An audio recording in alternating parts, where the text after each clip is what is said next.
Hello बच्चों, आप लोग कैसे हैं। आज से हम स्टार्ट कर रहे हैं क्लास 10th के साइंस के एमसीक्यू सीरीज़ के क्वेश्चन स्टार्ट कर रहे हैं, वो भी सीबीएसई स्टूडेंट्स के लिए।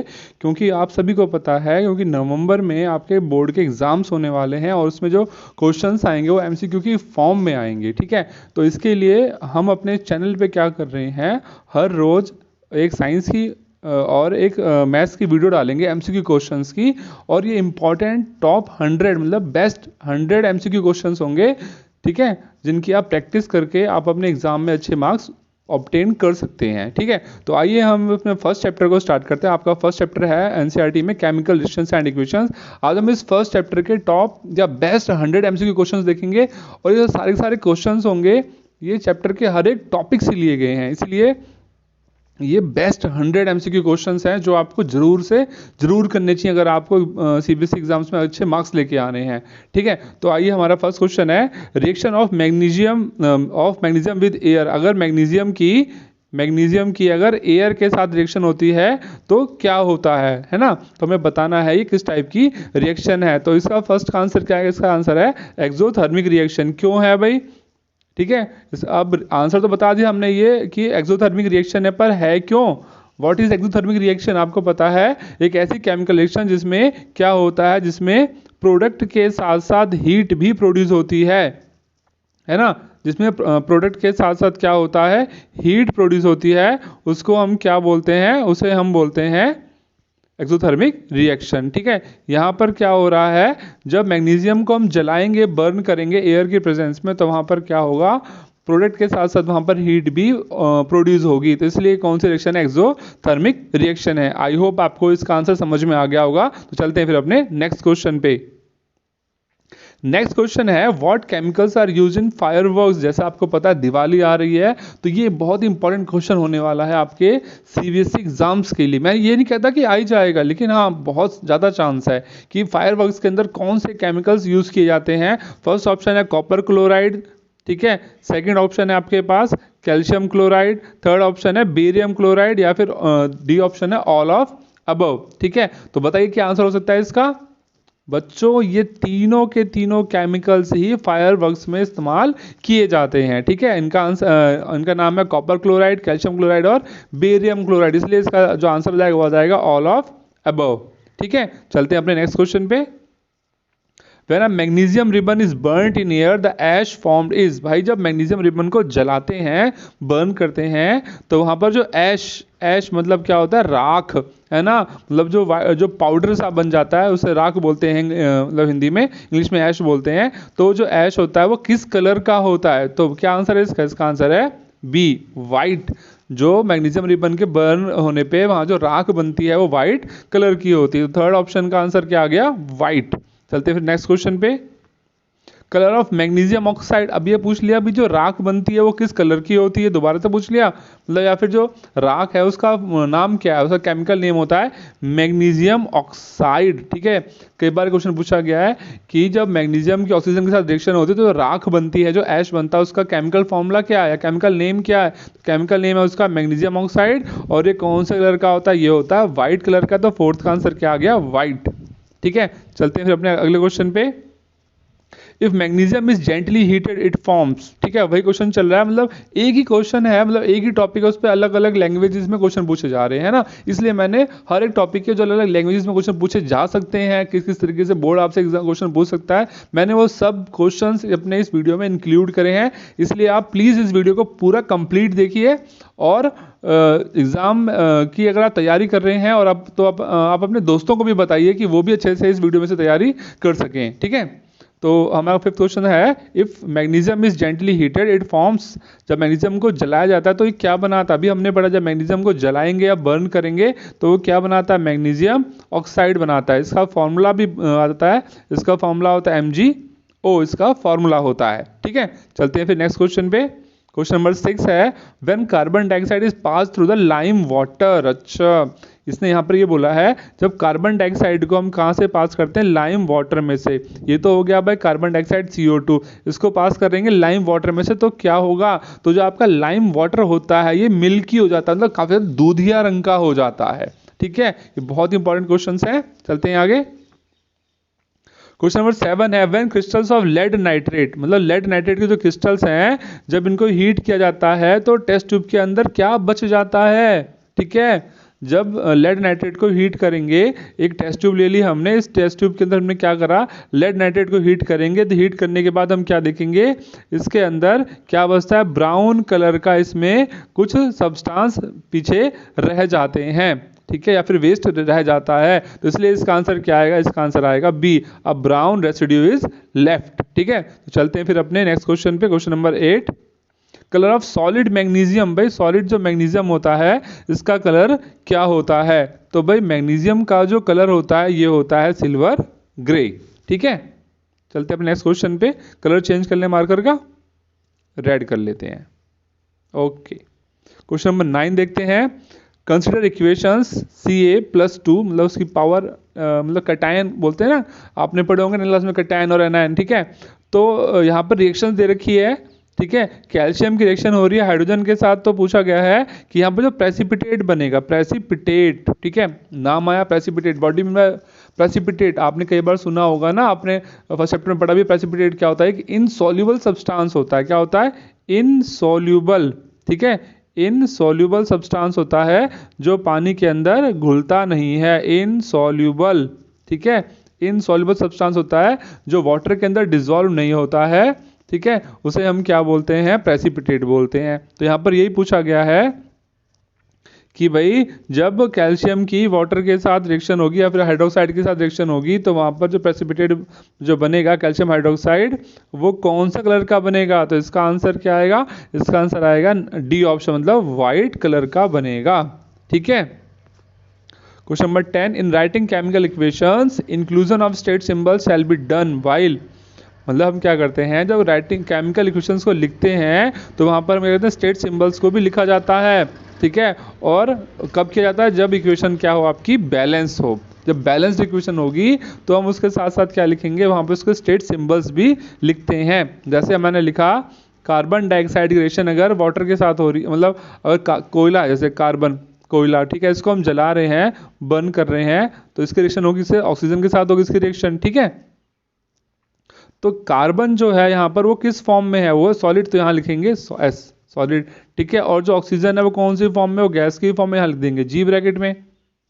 ठीक है, एक मिनट रुकिए, मार्कर थोड़ा सा काम नहीं कर रहा है, जस्ट वेट फॉर 1 मिनट बच्चों।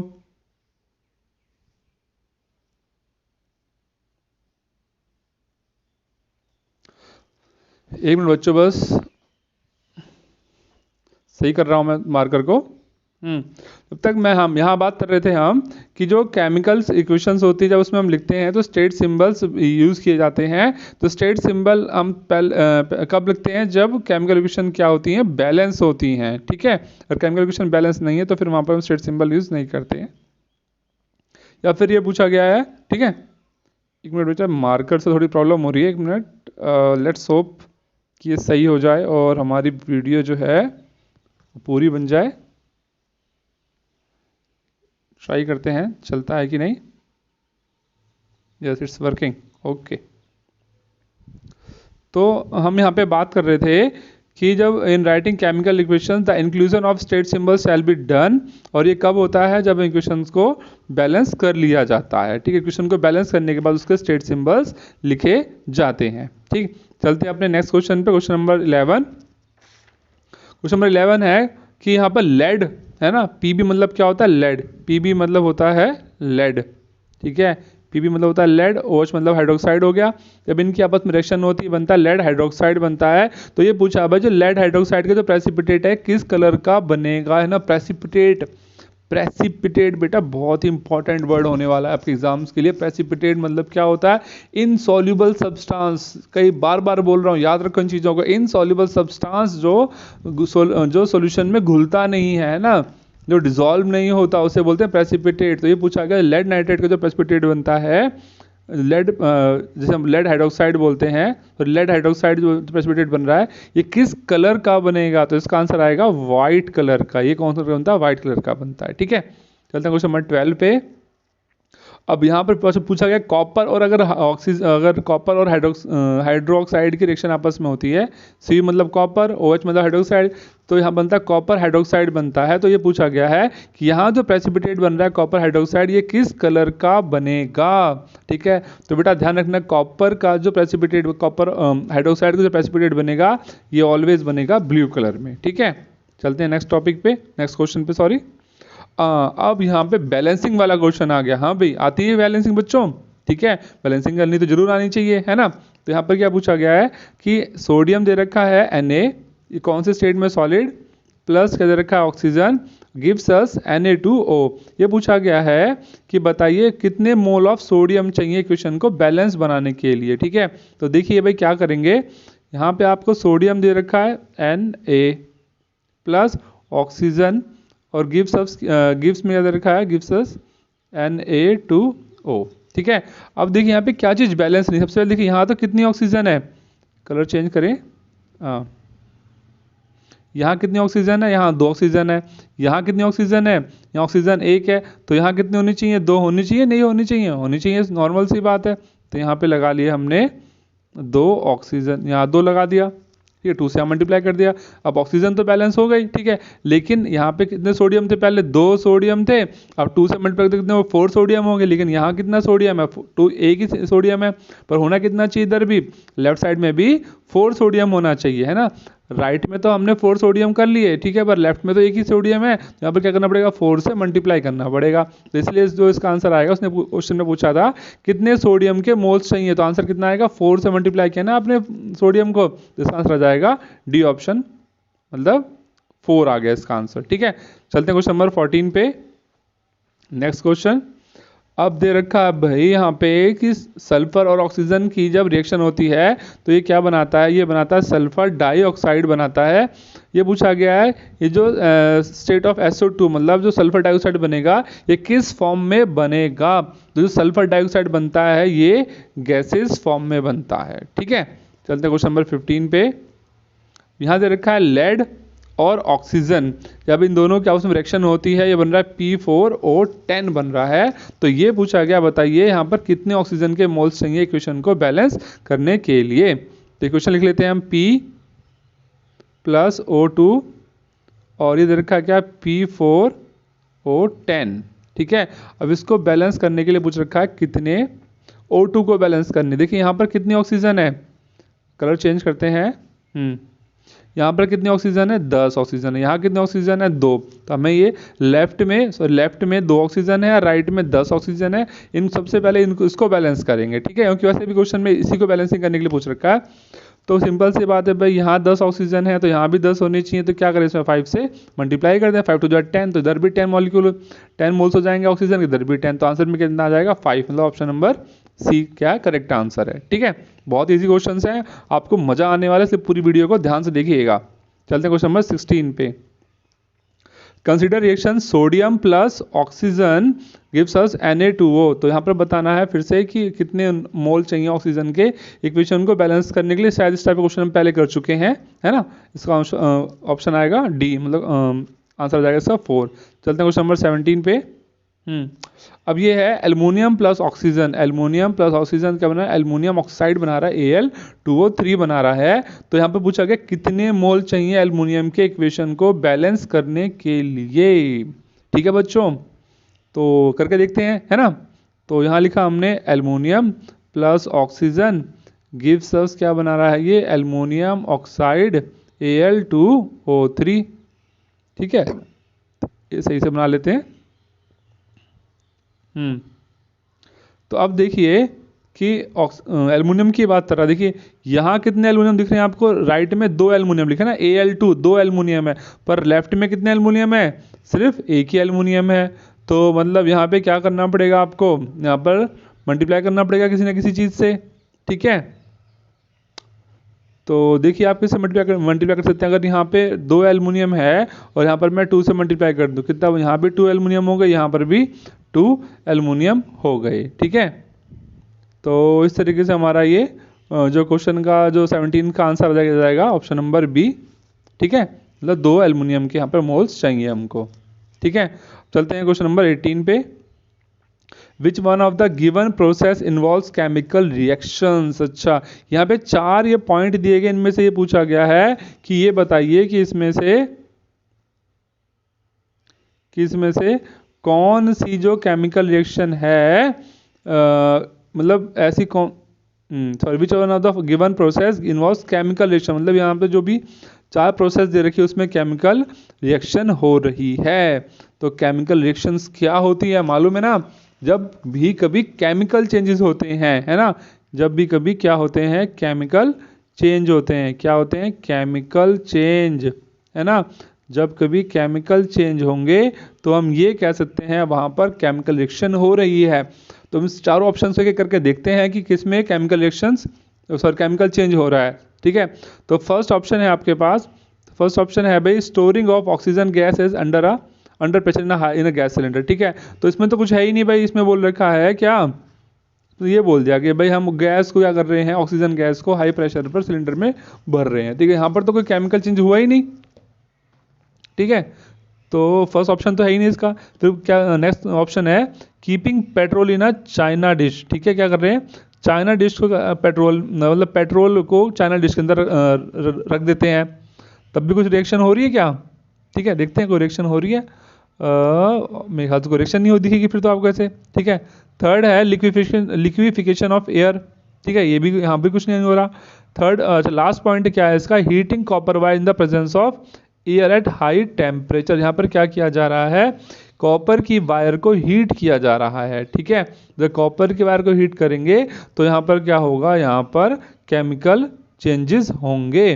तो जब केमिकल चेंजेस होंगे तो हम ये बोल सकते हैं यहाँ पर क्या होगी, केमिकल रिएक्शन होगी। तो इसलिए इसका जो आंसर आएगा वो आंसर हो जाएगा option number D is correct answer. ठीक है, ऑप्शन नंबर डी क्या होगा इसका राइट आंसर होगा। चलते हैं क्वेश्चन नंबर 19 पे। In which of the given chemical equations the abbreviations represent the correct states of the reactant and products involved at the reaction temperature?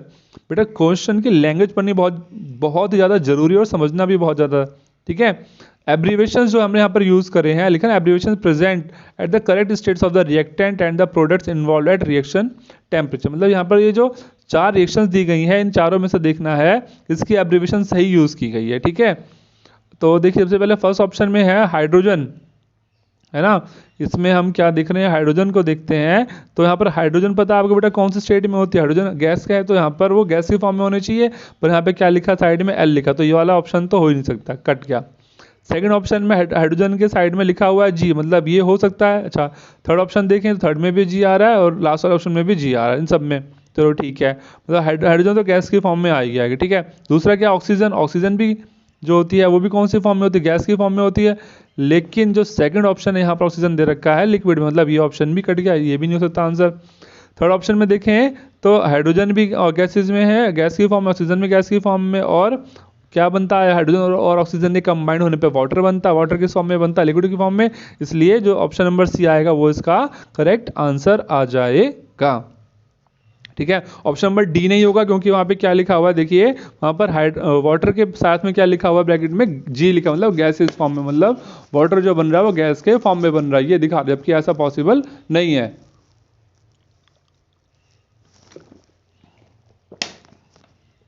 ठीक है बच्चों, चलते हैं आगे क्वेश्चन नंबर 20 पे। द रिएक्शंस इन विच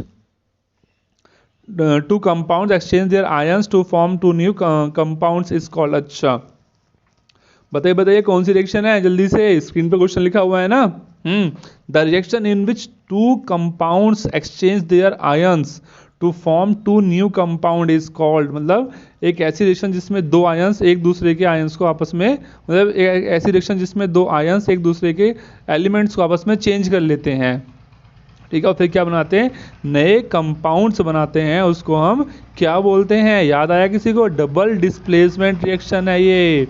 ठीक है, कंफ्यूज मत होना कि डिस्प्लेसमेंट है या डबल डिस्प्लेसमेंट, डबल डिस्प्लेसमेंट है। जब आयंस एक्सचेंज होते हैं तो जो रिएक्शन कहलाती है वो बनती है वहां पर डबल डिस्प्लेसमेंट रिएक्शन। ठीक है, तो option number C is correct answer. Question number 21, on emerging an iron nail in copper sulphate मतलब बोल रखा है लोहे की कील है उसे कॉपर सल्फेट के सॉल्यूशन में डुबो रहे हैं, इमर्स कर रहे हैं कुछ सेकंड कुछ मिनट के लिए। तो आप क्या देखेंगे भाई, तो आपको याद होगा,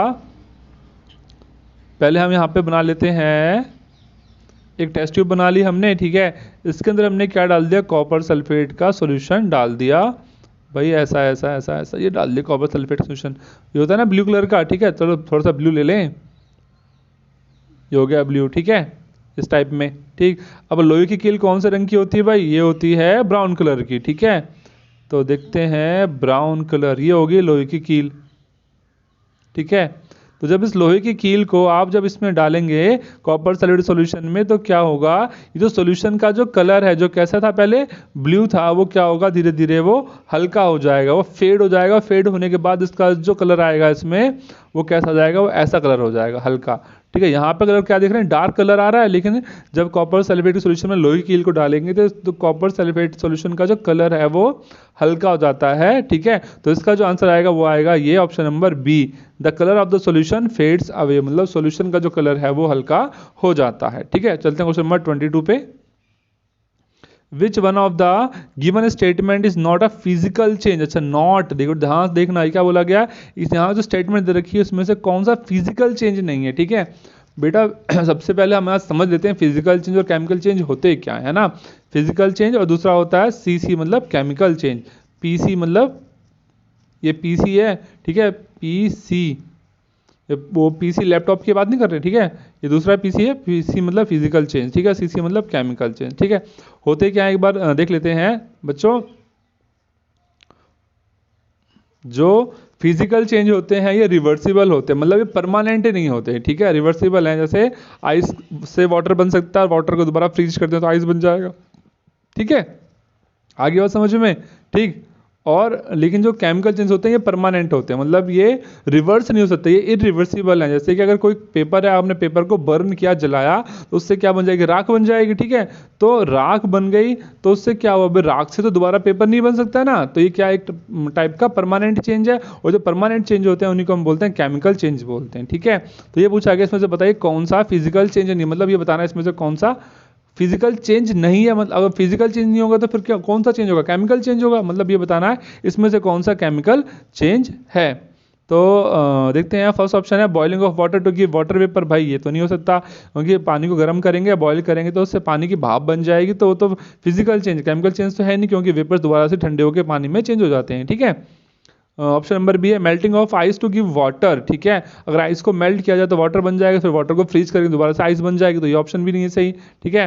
ऑप्शन नंबर सी देखते हैं। ऑप्शन नंबर सी में बोला गया है dissolution of salt in water, भाई नमक को पानी के अंदर घोल रहे हैं, तो ये भी कौन सा है, ये भी फिजिकल चेंज नहीं, ये भी केमिकल चेंज नहीं है, क्योंकि नमक को पानी में घोल दोगे आप, मतलब नमक को पानी में डिजोल्व कर दोगे, अगर फिर से उस पानी को इवेपोरेट किया जाएगा तो फिर से उसमें से हमें सॉल्ट मिल सकता है, ठीक है, मिल जाता है, तो ये केमिकल चेंज तो नहीं हुआ। लास्ट ऑप्शन क्या दे रखा है, combustion of LPG liquefied petroleum gas, yes this is the answer of your question, ठीक है। ये आपके क्वेश्चन का आंसर है। एलपीजी को जब जलाते हैं तो एलपीजी जलने के बाद तो खत्म हो जाती, फिर तो हमें दोबारा नहीं मिल सकती ना, ठीक है। तो ये कौन सा चेंज है, दैट इज केमिकल चेंज, ठीक है। तो option number D is the right answer. चलते क्वेश्चन नंबर 23 पे।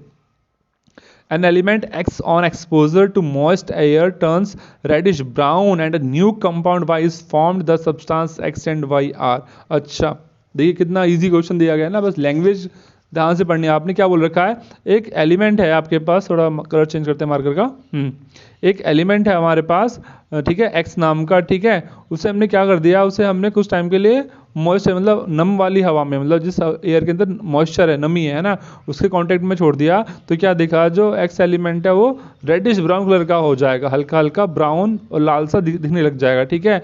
और उसके एक नया, और फिर ऐसा होने पर वो एक नया कंपाउंड बनाता है जिसे वाई बोलते हैं। तो बताओ कि एक्स कंपोनेंट, एक्स एलिमेंट क्या था और वाई जो कंपाउंड बना वो क्या है, हमें एक्स और वाई दोनों बताने हैं। तो भाई सिंपल सी बात है, देखो लोहा होता, आयरन होता, अगर आयरन को कुछ समय के लिए आप मतलब हवा में छोड़ दें या बाहर मतलब नमी वाली जगह पे छोड़ देंगे, तो क्या होगा, उस पर धीरे धीरे जंग लगना, एक वाइट और एक रेड और ब्राउन कलर का उसके ऊपर पाउडर जमना चालू हो जाता है, ठीक है, उस पर जंग लगना चालू हो जाता है, ठीक है। तो एक्स क्या आ जाएगा, एक्स तो आ जाएगा आपके पास Fe, देखिए एक्स कहाँ लिखा हुआ है, Fe ये रहा, ठीक है। और जो वाई बनेगा मतलब जंग लग जाएगा तो क्या बनेगा, वो फेरिक ऑक्साइड बनेगा। तो option number A is the correct answer. चलते हैं क्वेश्चन नंबर 24 पे। The reaction of hydrogen gas with oxygen gas to form water is an example of, मतलब ये बोल रखा है हाइड्रोजन गैस जब ऑक्सीजन गैस के साथ कंबाइंड होती है तो वो वाटर बनाती है, ये किस टाइप का एग्जाम्पल है। हाँ जी, कौन सी रिएक्शन हो रही है बताइए। कॉम्बिनेशन है, रिडॉक्स है, एक्सोथर्मिक है, या ऑल ऑफ दीज रिएक्शंस हैं। इसका आंसर आएगा फर्स्ट ऑप्शन, कॉम्बिनेशन रिएक्शन। क्या होती है कॉम्बिनेशन रिएक्शंस बेटा, जब दो एलिमेंट कंबाइंड होके एक प्रोडक्ट बनाते हैं तो उसको हम क्या बोलते हैं, कॉम्बिनेशन रिएक्शन बोलते हैं। यहाँ पर भी क्या हो रहा है, हाइड्रोजन और जो ऑक्सीजन है वो दोनों कंबाइंड होके क्या बना रहे हैं, वाटर बना रहे हैं, इसलिए ये कौन सी रिएक्शन कहलाएगी, कॉम्बिनेशन रिएक्शन कहलाएगी। क्वेश्चन नंबर 25 देखते हैं। Rancidity can be prevented by, मतलब रेंसिडिटी को हम रोक सकते हैं कैसे। सबसे पहले तो समझते हैं रेंसिडिटी होती क्या है। जब तक पता नहीं होगा रेंसिडिटी तो रोकोगे कैसे उसको, है ना। तो रेंसिडिटी मालूम भी तो होना चाहिए।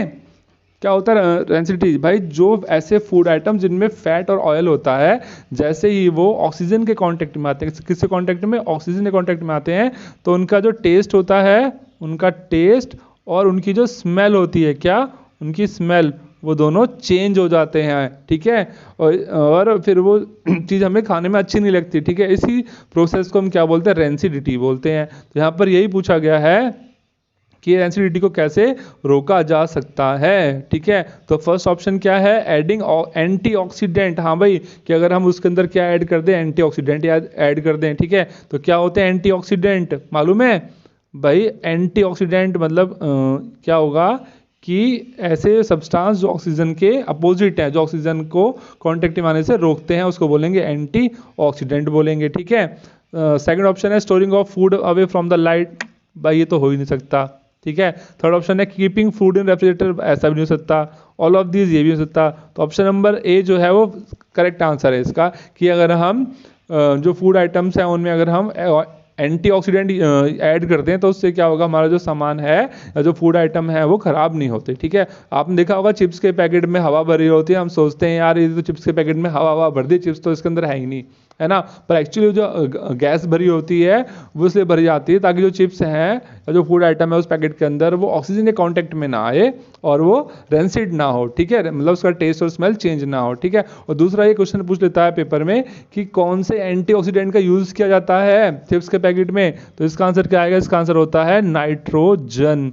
नाइट्रोजन का इस्तेमाल किया जाता है चिप्स के पैकेट के अंदर एक एंटीऑक्सीडेंट के रूप में। ठीक है, चलते हैं क्वेश्चन नंबर 26 पे। In which of the given heat energy will be evolve, इन चारों में से किसके अंदर हीट एनर्जी इवॉल्व होगी। इवॉल्व मतलब क्या हो, प्रोड्यूस होगी। ठीक है, सबसे फर्स्ट ऑप्शन है इलेक्ट्रोलाइसिस ऑफ वाटर। इसके अंदर तो भाई हो नहीं सकता, हीट एनर्जी इसमें नहीं होती। यहाँ पर जो फर्स्ट ऑप्शन दे रखा है, लिखा है इलेक्ट्रोलाइसिस ऑफ वाटर, मतलब जो वाटर में से करंट पास करके जो वाटर के मॉलिक्यूल को हम ब्रेक करते हैं उस, ये तो वो है। यहाँ पर तो हीट एनर्जी आती ही नहीं। ठीक है, फर्स्ट ऑप्शन तो हो ही नहीं सकता। सेकेंड ऑप्शन है dissolution of NH4Cl in water, ये भी नहीं सकता भाई आप यहाँ पर क्या कर रहे हैं, NH4Cl को आप पानी के अंदर डिजोल्व कर रहे हैं, तो यहाँ पर भी कोई हीट एनर्जी का काम नहीं है। ठीक है, बर्निंग ऑफ LPG, हाँ ये हो सकता है। क्यों भाई, पूछ रखा है हीट एनर्जी कहाँ पर पैदा होगी, जब LPG को जलाएंगे तो हीट एनर्जी पैदा होती है ना। जब गैस जलती है तो हीट मिलती है, उसी हीट से तो हमारा खाना पकता है। तो option number C is the right answer. तो क्वेश्चन नंबर 27 पे, dilute hydrochloric acid is added to granulated zinc taken in a test tube, the following observations are recorded। ठीक है, point out the correct observation. ठीक है, क्या बोला गया है, एक हाइड्रोक्लोरिक एसिड है, उसे हम क्या कर रहे हैं, उसके अंदर हम जिंक के छोटे छोटे टुकड़े डाल रहे हैं। ठीक है, तो बताइए क्या रिएक्शंस होंगी। The surface of metal become shining. अच्छा देखते हैं क्या होता है। ये तो नहीं हो सकता भाई, surface of metal become shining, ऐसा तो नहीं होगा कि एसिड के अंदर आप जिंक डाल लोगे तो जिंक की जो मेटल है वो काफ़ी ज़्यादा शाइन करने लग जाएगी, ऐसा नहीं है, गलत ऑप्शन। ठीक है, ऑप्शन नंबर बी है रिएक्शन मिक्सचर टर्न्स मिल्की, ऐसा भी कुछ नहीं है, यहाँ पर कोई मिल्की वगैरह का कोई चक्कर नहीं, हमने पढ़ रखा है ये। ठीक है, थर्ड ऑप्शन है odour of the pungent smell gas is recorded, मतलब एक अजीब सी बदबू वाली स्मेल आती है गैस में से, ऐसा कुछ भी नहीं है। ठीक है, फिर क्या होता है भाई यहाँ पर, तो ऑप्शन नंबर डी है इसका, a colourless and odourless gas is evolve, मतलब जब हम हाइड्रोक्लोरिक एसिड के अंदर जिंक को डालते हैं तो वहाँ पर एक गैस निकलती है। और वो गैस कैसी होती, कलरलेस होती है और ऑर्डरलेस होती है। मतलब ना तो उसमें कोई कलर होता है, ना ही उसकी कोई स्मेल होती है। मतलब ऑर्डर मतलब हो गया स्मेल, और ऑर्डरलेस क्या हो गया, स्मेल नहीं होना। ठीक है।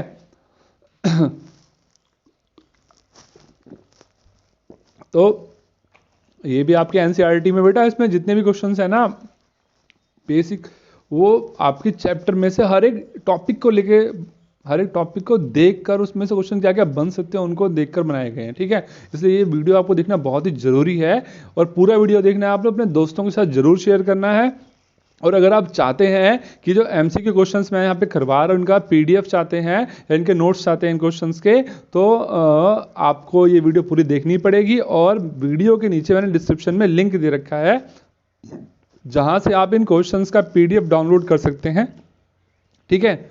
और अगर आपको मेरी वीडियो अच्छी लग रही है, क्वेश्चंस पढ़ने में मज़ा आ रहा है, तो प्लीज़ वीडियो को लाइक कीजिए, शेयर कीजिए और मेरे चैनल को सब्सक्राइब करना मत भूलना। ठीक है। चलते हैं अपने नेक्स्ट क्वेश्चन पे।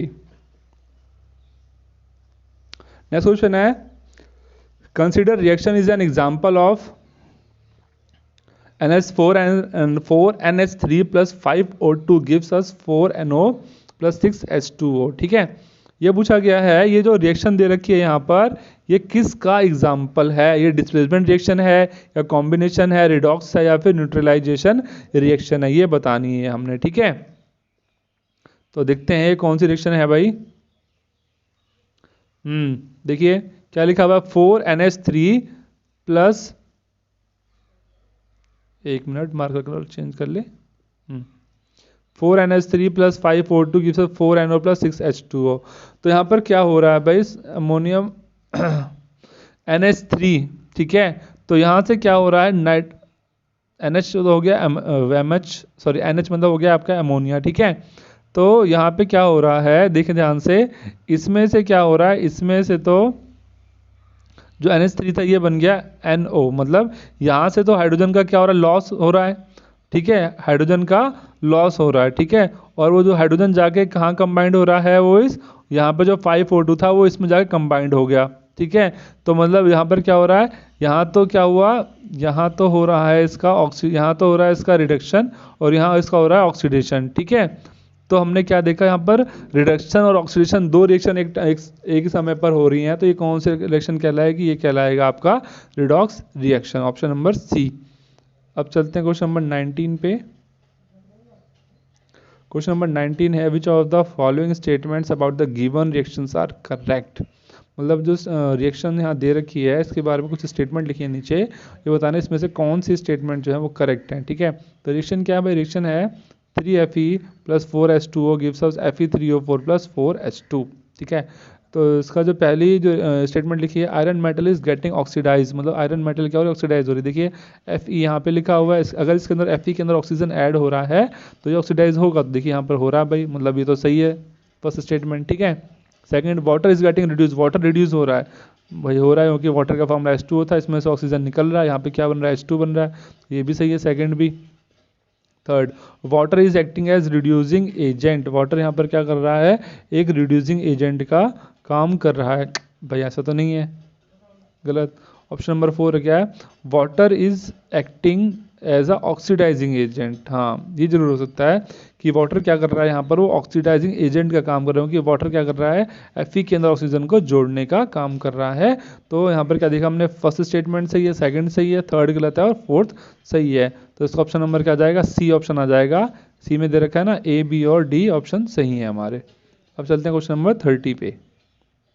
Which of the following are the exothermic process, ये बताना है इसमें से कौन सी एक्सोथर्मिक प्रोसेस है। क्या होती है एक्सोथर्मिक प्रोसेस, बताया था, हाँ मालूम होगा। ये तो एक ऐसी केमिकल रिएक्शन जिसमें प्रोडक्ट के साथ साथ हीट, क्या होता है, प्रोडक्ट के साथ साथ हीट प्रोड्यूस होती है, तो उसको क्या बोलते हैं, एक्सोथर्मिक रिएक्शन या प्रोसेस बोलते हैं। देख लीजिए इन चार ऑप्शन में से किसमें हीट प्रोड्यूस हो रही है। ठीक है। Reaction of water with quicklime, भाई जब क्विकलाइम क्या होता है, चूने को जब पानी में डालोगे तो क्या होता है, हीट निकलती है ना। पहले के टाइम पे जब चूने से पुताई की जाती थी, आजकल तो लोग मतलब चूने से पेंट करते ही नहीं, घर पे वाइट वॉश करवाते ही नहीं ना। ठीक है। लेकिन पहले के टाइम पे, अभी भी बहुत सारे घरों में होती है चूने से पुताई, तो चूने से जब पेंट किया जाता है तो क्या करते हैं, चूने को रात में भिगो देते हैं पानी में डाल के, ठीक है।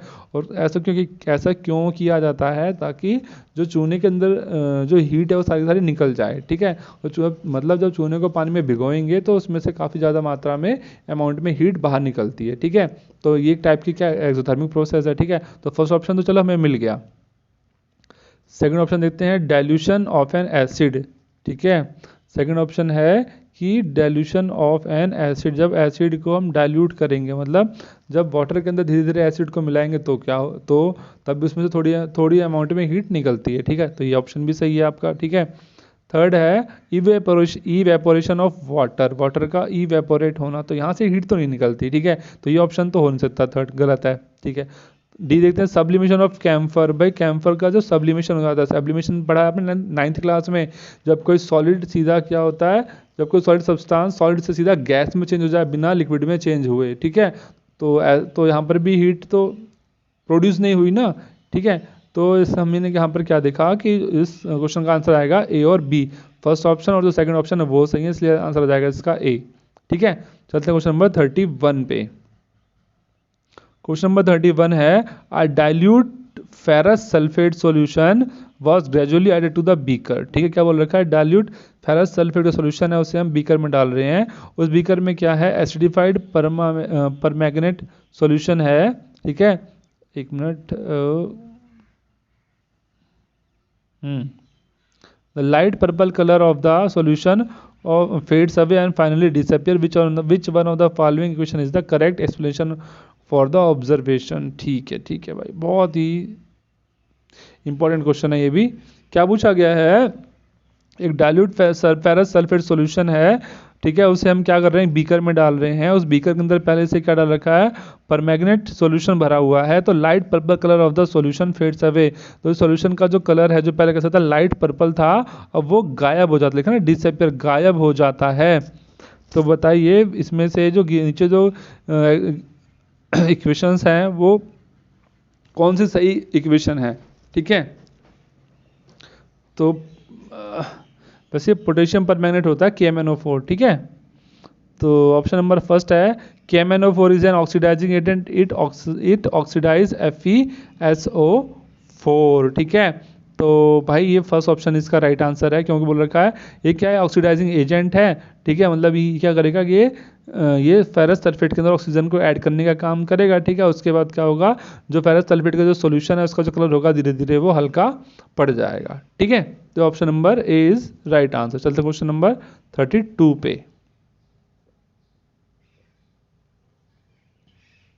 क्वेश्चन नंबर 32 है, which among the following statement या are true, exposure of a silver chloride, ठीक है। अगर सिल्वर क्लोराइड को अगर हम लंबे समय तक कहाँ रख दें, धूप में रख दें, तो क्या होता है, ठीक है, long time turns grey due to, ठीक है। मतलब जब सिल्वर क्लोराइड को सनलाइट में काफ़ी लंबे समय तक रख देते हैं तो वो ग्रे कलर का हो जाता है। ऐसा क्यों होता है भाई, क्यों होता है, सोचिए। भाई सिल्वर क्लोराइड मतलब क्या हो गया, सिल्वर क्लोराइड का फॉर्मूला पता है क्या होता है, AgCl, Ag मतलब हो गया सिल्वर, Cl से क्या हो गया, क्लोराइड। तो सिल्वर क्लोराइड को जब हम धूप में रखते हैं तो इसका जो कलर होता है वो ग्रे कलर का हो जाता है, ठीक है। अब क्वेश्चन ये है कि ऐसा होता क्यों है भाई। तो फर्स्ट ऑप्शन क्या है, the formation of silver by the decomposition of silver chloride. भाई जब सिल्वर क्लोराइड को धूप में रखते हैं तो वहाँ पर क्या बनता है, वहाँ पर सिल्वर बनता है, मतलब जो AgCl है इसका डिकम्पोजिशन होता है, उसमें से जो सिल्वर है और जो क्लोरीन है वो दोनों अलग अलग हो जाते हैं, ठीक है। तो इसका जो आंसर है वो यही है, first option is the right answer, ठीक है। The formation of silver by the decomposition of silver chloride, ठीक है। जब सिल्वर क्लोराइड को धूप में रखेंगे तो जब तो धूप पड़ती है तो उसमें जो सिल्वर है और जो क्लोरीन है दोनों अलग अलग हो जाते हैं, जिसकी वजह से जो सिल्वर का जो कलर है वो कैसा हो जाता है, ग्रे कलर का हो जाता है, ठीक है।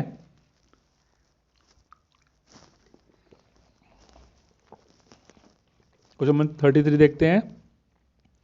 क्वेश्चन नंबर 33 है, सॉलिड कैल्शियम, अच्छा क्वेश्चन थोड़ा सा जूम कर लेते हैं, एक मिनट, थोड़ा ज़्यादा वैसे लिखा हुआ है ना, जूम कर लेते हैं इसको, just wait. Question question number 33 है solid calcium reacts vigorously with water to form the calcium hydroxide. ठीक है, क्या दे रखा है, जो सॉलिड जो कैल्शियम ऑक्साइड है वो पानी के साथ बहुत तेजी से रिएक्शन करती है और क्या बनाती है, कैल्शियम हाइड्रोक्साइड बनाती है। ठीक है, by the liberation of the heat, और साथ में वहाँ पे हीट भी बनती है। ठीक है, हमें पता है भाई जब कैल्शियम को पानी में भिगोते हैं, चूने को पानी में भिगोते हैं तो क्या होता है, काफ़ी अमाउंट में हीट निकलती है ना। ठीक है, वही बात बोली गई है। This process is called slaking of the lime, इस प्रोसेस को स्लेकिंग ऑफ लाइम कहा जाता है। ठीक है, ओके आगे बोलिए भाई। Calcium hydroxide dissolves in water, calcium hydroxide पानी के अंदर घुल जाता है और क्या बनाता है, तो एक सॉल्यूशन बनाता है जिसे हम लाइम वाटर बोलते हैं, चूने का पानी। ठीक है, जब चूना पानी पूरी तरीके से घुल जाएगा तो क्या बनाएगा, चूने का पानी ही तो बनाएगा। ठीक है, हम लाइम वाटर बोलेंगे। ओके, तो which among the following is are true about slaking of lime and the solution found. मतलब अब जो नीचे कुछ सेंटेंस लिखे हुए हैं इन चारों में से बताना है कौन सी बातें सही हैं कौन सी गलत हैं। ठीक है, तो भाई फर्स्ट ऑप्शन तो ये है, it is an endothermic reaction. भाई एंडोथर्मिक रिएक्शन है क्या, है कि नहीं, सोचिए। एंडोथर्मिक रिएक्शन में क्या होता है, वहाँ तो हीट एब्जॉर्ब होती है, यहाँ तो हीट निकल रही है, तो फर्स्ट ऑप्शन तो इसका है ही नहीं। ठीक है, तो फर्स्ट ऑप्शन तो इसका हो ही नहीं सकता, इसलिए गलत हो गया ये तो। ठीक है, आगे बात समझ में। ठीक, और फिर देते हैं ऑप्शन नंबर 2। ऑप्शन नंबर 2 हमें दे रखा है, it is an exothermic reaction. Yes, यहाँ तो हीट प्रोड्यूस हो रही है तो ये एक्सोथर्मिक रिएक्शन है। ठीक है, ऑप्शन नंबर बी सही है मतलब इसका। आगे देना pH of the resulting solution will be more than 7, मतलब जो सोल्यूशन बनेगा उसका जो pH है वो 7 से ज़्यादा होगा। भाई होगा ही 7 से ज़्यादा, क्योंकि वो बेसिक बन जाएगा, बेस। ठीक है, एसिड बेस चैप्टर आपने पढ़ रखा है ना। ठीक है, अच्छा डी ऑप्शन है the pH of the resulting solution will be less than 7। भाई जो सोल्यूशन बना उसका pH 7 से कम होगा तो हो ही नहीं सकता कम, क्योंकि जो सब्सटेंस यहाँ पर बन रहा है वो बेसिक सब्सटेंस बन रहा है। ठीक है, तो इसलिए 7 से कम होगा फिर तो वो कैसा बन जाएगा, वो तो एसिड सब्सटेंस बन जाएगा, लेकिन एसिड तो यहाँ पे बनता ही नहीं, तो एसिडिक सब्सटेंस बनेगा, यहाँ पर बेसिक सब्सटेंस बनेगा। ठीक है, तो ऑप्शन बी और सी सही है, तो इसका आंसर आ जाएगा ये वाला, बी वाला, जिसमें बी एंड सी सही दिया हुआ है। ठीक है,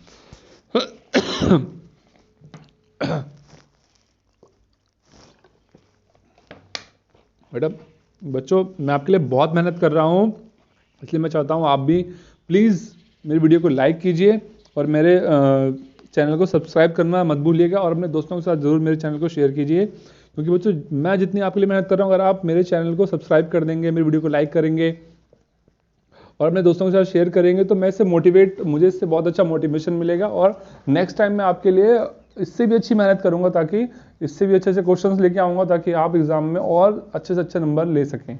ठीक है, एक मिनट। अब चलते हैं अगले क्वेश्चन पे। हमारा अगला क्वेश्चन है क्वेश्चन नंबर 34। बेरियम क्लोराइड जो होता है on reacting with the ammonium sulphate forms barium sulphate and ammonium chloride. ठीक है, ये तो लिखा है जो बेरियम क्लोराइड है जब ये रिएक्शन करता है अमोनियम सल्फेट के साथ तो क्या बनाता है, बेरियम सल्फेट बनाता है, और क्या बनाता है, ये बनाता है अमोनियम क्लोराइड बनाता है। ठीक है, तो बताना है which of the following correctly represent the type of reactions involve. ठीक है, हमें ये बताना है कि यहाँ पे जो रिएक्शन दे रखी हैं उनमें से कौन सी रिएक्शन सही है। ठीक है, तो देखते हैं भाई क्या हो सकता है, बताइए। मैं जब तक इसे साफ कर दूं स्क्रीन को। बेरियम क्लोराइड की रिएक्शन हो रही है अमोनियम सल्फेट के साथ, तो क्या बनेगा, यहाँ बनता है ये बेरियम क्लोराइड, बेरियम सल्फेट और अमोनियम क्लोराइड बनता है। तो कौन सी रिएक्शन है भाई, सोचिए कौन सी रिएक्शन हो सकती है। तो भाई यहाँ पे क्या हो रहा है, डबल डिस्प्लेसमेंट हो रहा है। भाई बेरियम क्लोराइड हो गया और एमोनियम सल्फेट हो गया, तो देखिए यहाँ पे क्या हो रहा है, बेरियम क्लोराइड एमोनियम सल्फेट जब रिएक्शन कर रहे हैं तो इनके आयन्स आपस में एक्सचेंज हो गए। ठीक है, जब आयन एक्सचेंज हो गए तो यहाँ पर क्या बन गया, ये बन गया बेरियम सल्फेट, है ना, और क्या बना अमोनियम क्लोराइड। तो जब दो कंपाउंड्स के बीच में आयन्स का एक्सचेंज होता है तो इस रिएक्शन को हम क्या बोलते हैं, डबल डिस्प्लेसमेंट बोलते हैं ना। ठीक है, याद आया, डबल डिस्प्लेसमेंट बोलते हैं, क्या बोलते हैं। ठीक है, तो ऑप्शन नंबर डी तो इसका सही आंसर हो गया। ठीक है, और दूसरा क्या भाई, दूसरा ये, जब इन दोनों की रिएक्शन होती है बेरियम क्लोराइड और अमोनियम सल्फेट की, तो एक प्रेसिपिटेट बनता वाइट कलर का, ठीक है, जो पानी के अंदर घुलता नहीं है। तो ये प्रेसिपिटेशन रिएक्शन भी है, मतलब ऑप्शन नंबर बी भी सही है और डी भी सही है। इसलिए जो आंसर आएगा इसके अंदर लास्ट वाला ऑप्शन आएगा बी एंड डी। ठीक है, चलते हैं क्वेश्चन नंबर 35 पे।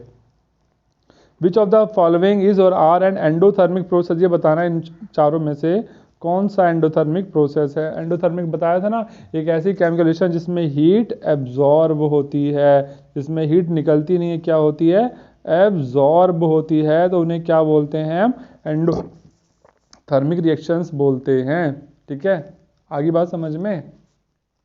जैसे सिल्वर क्लोराइड को हमने देखा था धूप में रख रहे हैं तो वहाँ पर वो सन के लाइट को एब्जॉर्ब कर रहा था, ठीक है, तो वहाँ पर क्या हो रहा था, वो उसका डिकम्पोजिशन हो रहा था, वो एक टाइप की एंडोथर्मिक रिएक्शन थी। ठीक है, तो वही यहाँ पे पूछा गया, इनमें से बताइए कि कौन सी एंडोथर्मिक प्रोसेस है। फर्स्ट ऑप्शन है dilution of sulphuric acid by sulphuric acid का जब डाइल्यूशन करेंगे तो उसमें से एसिड का जब भी डाइल्यूशन करेंगे उसमें से हीट निकलेगी, हीट एब्जॉर्ब होनी चाहिए ना एंडोथर्मिक के लिए, इसलिए फर्स्ट ऑप्शन तो हो ही नहीं सकता। ठीक है, sublimation of dry ice by dry ice, जब सब्लिमेशन होगा तो यहाँ पर भी कोई हीट एब्जॉर्ब तो नहीं हो रही है, ठीक है, कि हो रही है एब्जॉर्ब, सोचिए। तो भाई हो सकता है, क्योंकि ड्राई आइस तो सब्लिमेशन हो रहा है, मतलब उसे हीट कर रहे हैं तो हीट को एब्जॉर्ब करेगा। ठीक है, ड्राई आइस क्या करेगी, हीट को एब्जॉर्ब करेगी, हीट एब्जॉर्ब करने के बाद सीधा वो क्या करेगा, वो सॉलिड से सीधा क्या होगा, गैस में चेंज हो जाएगा। ठीक है, तो बी ऑप्शन तो सही है आपका। ठीक है, चलो अब देखते हैं ऑप्शन नंबर, एक मिनट ये मिटा दें, सी ऑप्शन दिख नहीं रहा। ऑप्शन नंबर सी दे रखा है condensation of water, condensation of water vapours. भाई पानी की जो वेपर्स है उनका ठंडा होना, तो भाई ठंडे होने के लिए तो हमें हीट की जरूरत नहीं पड़ती ना। भाई पानी को ठंडा करना है या वाटर वेपर्स को ठंडा करना है तो उसके लिए हमें हीट होना चाहिए, उसके लिए तो हमें उसे फ्रिज चाहिए, मतलब है ना, तो इसमें तो हीट एब्जॉर्ब हो ही नहीं रही, ऑप्शन नंबर सी तो होएगा नहीं। फिर डी ऑप्शन क्या है, इवेपोरेशन ऑफ वाटर, पानी को गर्म करना, तो पानी गर्म करेंगे जब तो उसमें हीट चाहिए, पानी गर्म करने के लिए हीट चाहिए नहीं चाहिए, तो यहाँ पर हीट एब्जॉर्ब हो रही है, तो क्या देखेंगे ऑप्शन नंबर बी और डी दोनों इसके दो आंसर हैं, इसलिए तो दो आंसर है तो लास्ट वाला ऑप्शन आएगा डी वाला, both B and D are the correct answer. ठीक है, क्वेश्चन नंबर 35 हो गया, चलते क्वेश्चन नंबर 36 पे।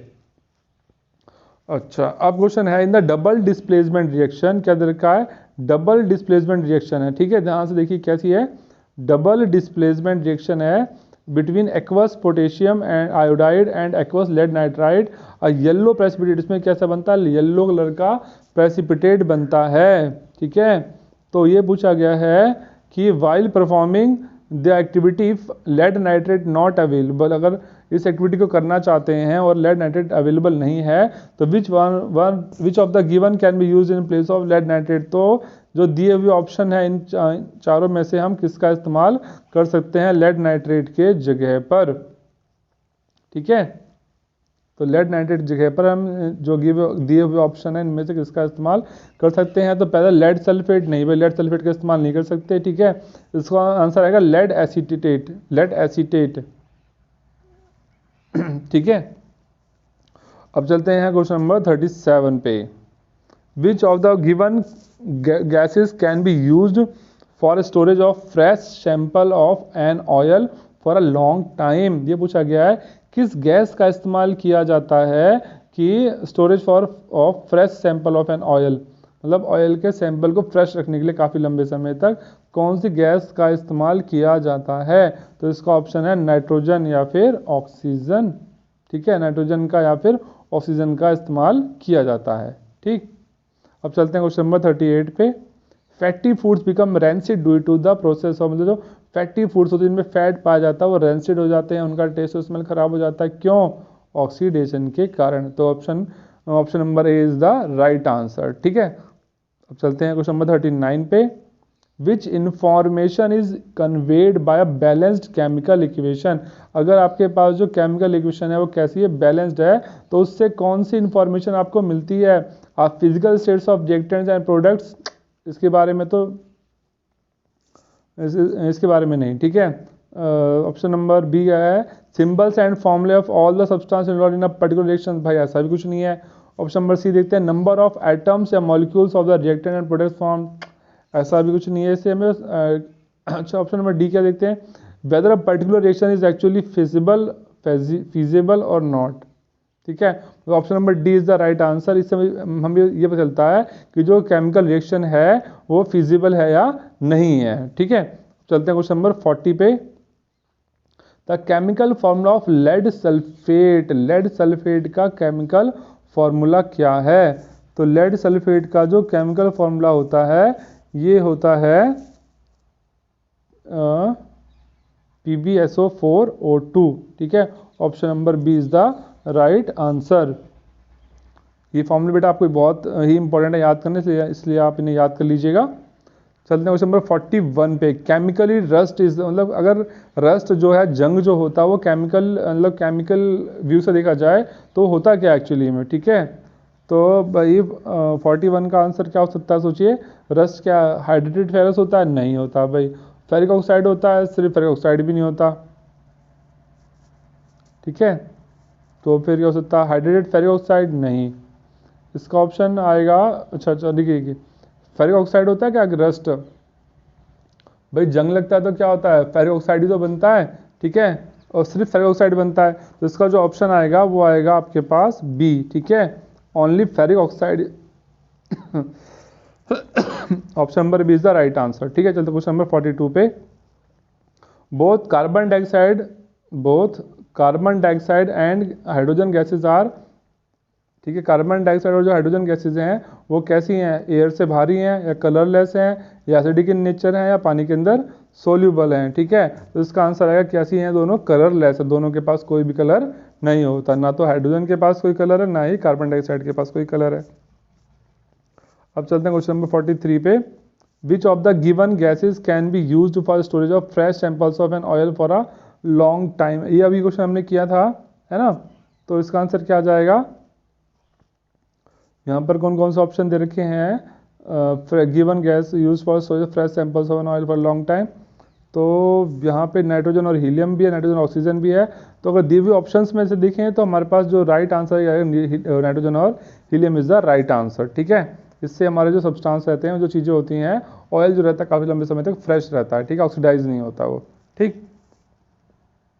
क्वेश्चन नंबर 44 है। In the decomposition of lead nitrate, जब लेड नाइट्रेट का डिकम्पोजिशन होता है तो वहाँ से लेड ऑक्साइड और नाइट्रोजन डाइऑक्साइड और ऑक्सीजन गैस निकलती है। ठीक है, the coefficient of nitrogen dioxide in the balanced equation is, तो ये बताना है कि जो नाइट्रोजन डाइऑक्साइड होगा इसका कोएफिशिएंट क्या होगा, मतलब जब रिएक्शन को बैलेंस किया जाएगा तो वहाँ पर क्या नंबर आएगा, मतलब कितने एलिमेंट्स, कितने मॉलिक्यूल होंगे नाइट्रोजन डाइऑक्साइड के। ठीक है, तो इसका आंसर क्या आएगा भाई सोचिए। इसका आंसर होगा, वैसे तो 4 मॉलिक्यूल्स होते हैं इसके। ठीक है, ये रिएक्शन आपको पूरी लिख के सॉल्व करनी पड़ेगी। ठीक है, ये लिखा हुआ लेड नाइट्रेट PbNO3। ठीक है, ठीक, PbNO3 को जब गर्म करेंगे तो वहाँ से क्या निकलेगा? ऑक्सीजन निकलेगा।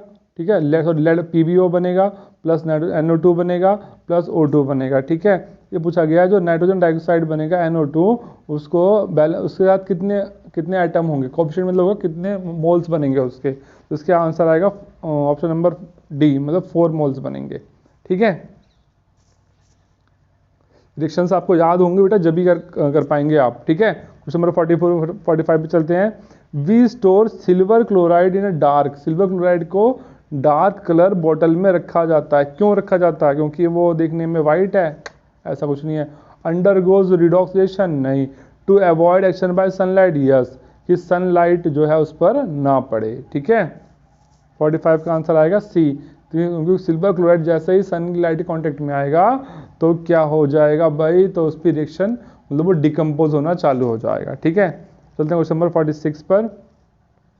Silver article turns black when kept in the open for a few days due to the formation of, भाई जो चांदी के जो गहने होते हैं आर्टिकल्स, जैसे लेडीज पहनती है ना, पायल होगी, बिछिया हो गई, है ना, तो वो जब उन्हें कुछ समय के लिए अगर हवा में खुला छोड़ दें तो वो काले हो जाते हैं, पता है आपको, ब्लैक हो जाते हैं, उन पर क्योंकि जंग लगना चालू हो जाता है। और चांदी पर जो जंग लगता है वो सल्फर की वजह से लगता है, सल्फर की फॉर्मेशन होने की वजह से लगता है। ठीक है, तो इसका आंसर आएगा Ag2S, पर क्या बनाएगा? ठीक है, मतलब जो सिल्वर की रिएक्शन हो जाती है सल्फर के साथ। ठीक है। तो इसलिए वहाँ पर क्या होता है, चांदी पर जंग लगना चालू हो जाता है। ठीक है, ये रिएक्शन शहरों में ज़्यादा देखने को मिलती है, क्योंकि जब हम एनसीआर वगैरह में रहते हैं तो यहाँ पर क्या है, पोल्यूशन बहुत ज़्यादा है, तो वहाँ पर सल्फर डाइऑक्साइड बहुत ज़्यादा बनती है। ठीक है, तो चांदी जैसे सल्फर डाइऑक्साइड के कॉन्टेक्ट में आती है तो क्या होता है, उस पर काला ब्लैक कलर का जंग लगना चालू हो जाता है। ठीक है, वही बात कर रहे थे यहाँ पे हम। क्वेश्चन नंबर 46 हो गया, चलते क्वेश्चन नंबर 47 पे। When crystals of lead nitrate are heated, जब लेड नाइट्रेट क्रिस्टल्स को हीट किया जाता है टेस्ट ट्यूब के अंदर तो क्या होता है भाई, ये क्वेश्चन हमने पहले कर रखा है शायद। जब लेड नाइट्रेट को हीट करेंगे टेस्ट ट्यूब में तो एक ब्राउन कलर का वेस्ट मटेरियल उसमें बच जाता है हीट करने के बाद। ठीक है, question number 48, which of the given product is formed when calcium oxide react with water. भाई कैल्शियम ऑक्साइड की रिएक्शन जब वाटर के साथ होती है तो क्या बनता है, तो यहाँ पर बनता है स्लेक्ड लाइम बनता है। आपको पता है सभी को, है ना, जब चूने को पानी में भिगो देते हैं तो वहाँ पर क्या बनता है, स्लेक्ड लाइम तो बनता है। ठीक, चलते हैं क्वेश्चन नंबर 49 पे। What is the other name of quicklime, quicklime का दूसरा नाम क्या है। क्विकलाइम का दूसरा नाम क्या है, इसका नाम है कैल्शियम ऑक्साइड नाम है इसका, मतलब इसका केमिकल फॉर्मूला पूछा जा रहा है क्विकलाइम का, उसका नाम क्या, कैल्शियम ऑक्साइड। चलते क्वेश्चन नंबर 50 पे। What is the chemical name for the slaked lime, slaked lime का केमिकल नेम क्या होगा भाई, तो स्लेक्ड लाइम का जो केमिकल नेम है वो है कैल्शियम हाइड्रोक्साइड। जब चूने के अंदर पानी ऐड हो जाएगा तो उसे क्या बोलेंगे, कैल्शियम हाइड्रोक्साइड ही तो बोलेंगे। ठीक है, तो बच्चों 50 क्वेश्चन कंप्लीट हो गए, कहा जाए तो हमारी हाफ सेंचुरी पूरी हो गई, और अब हम अपने जो हमारी जो सेंचुरी है उससे बस 50 क्वेश्चन दूर हैं, तो हाँ आज हम अपनी सेंचुरी भी पूरी करेंगे। ठीक है, चलते हैं फिर अपने क्वेश्चन नंबर 51 पे। थोड़ा सा पानी वानी पी ले और फिर इस वीडियो को आगे पूरा करते हैं।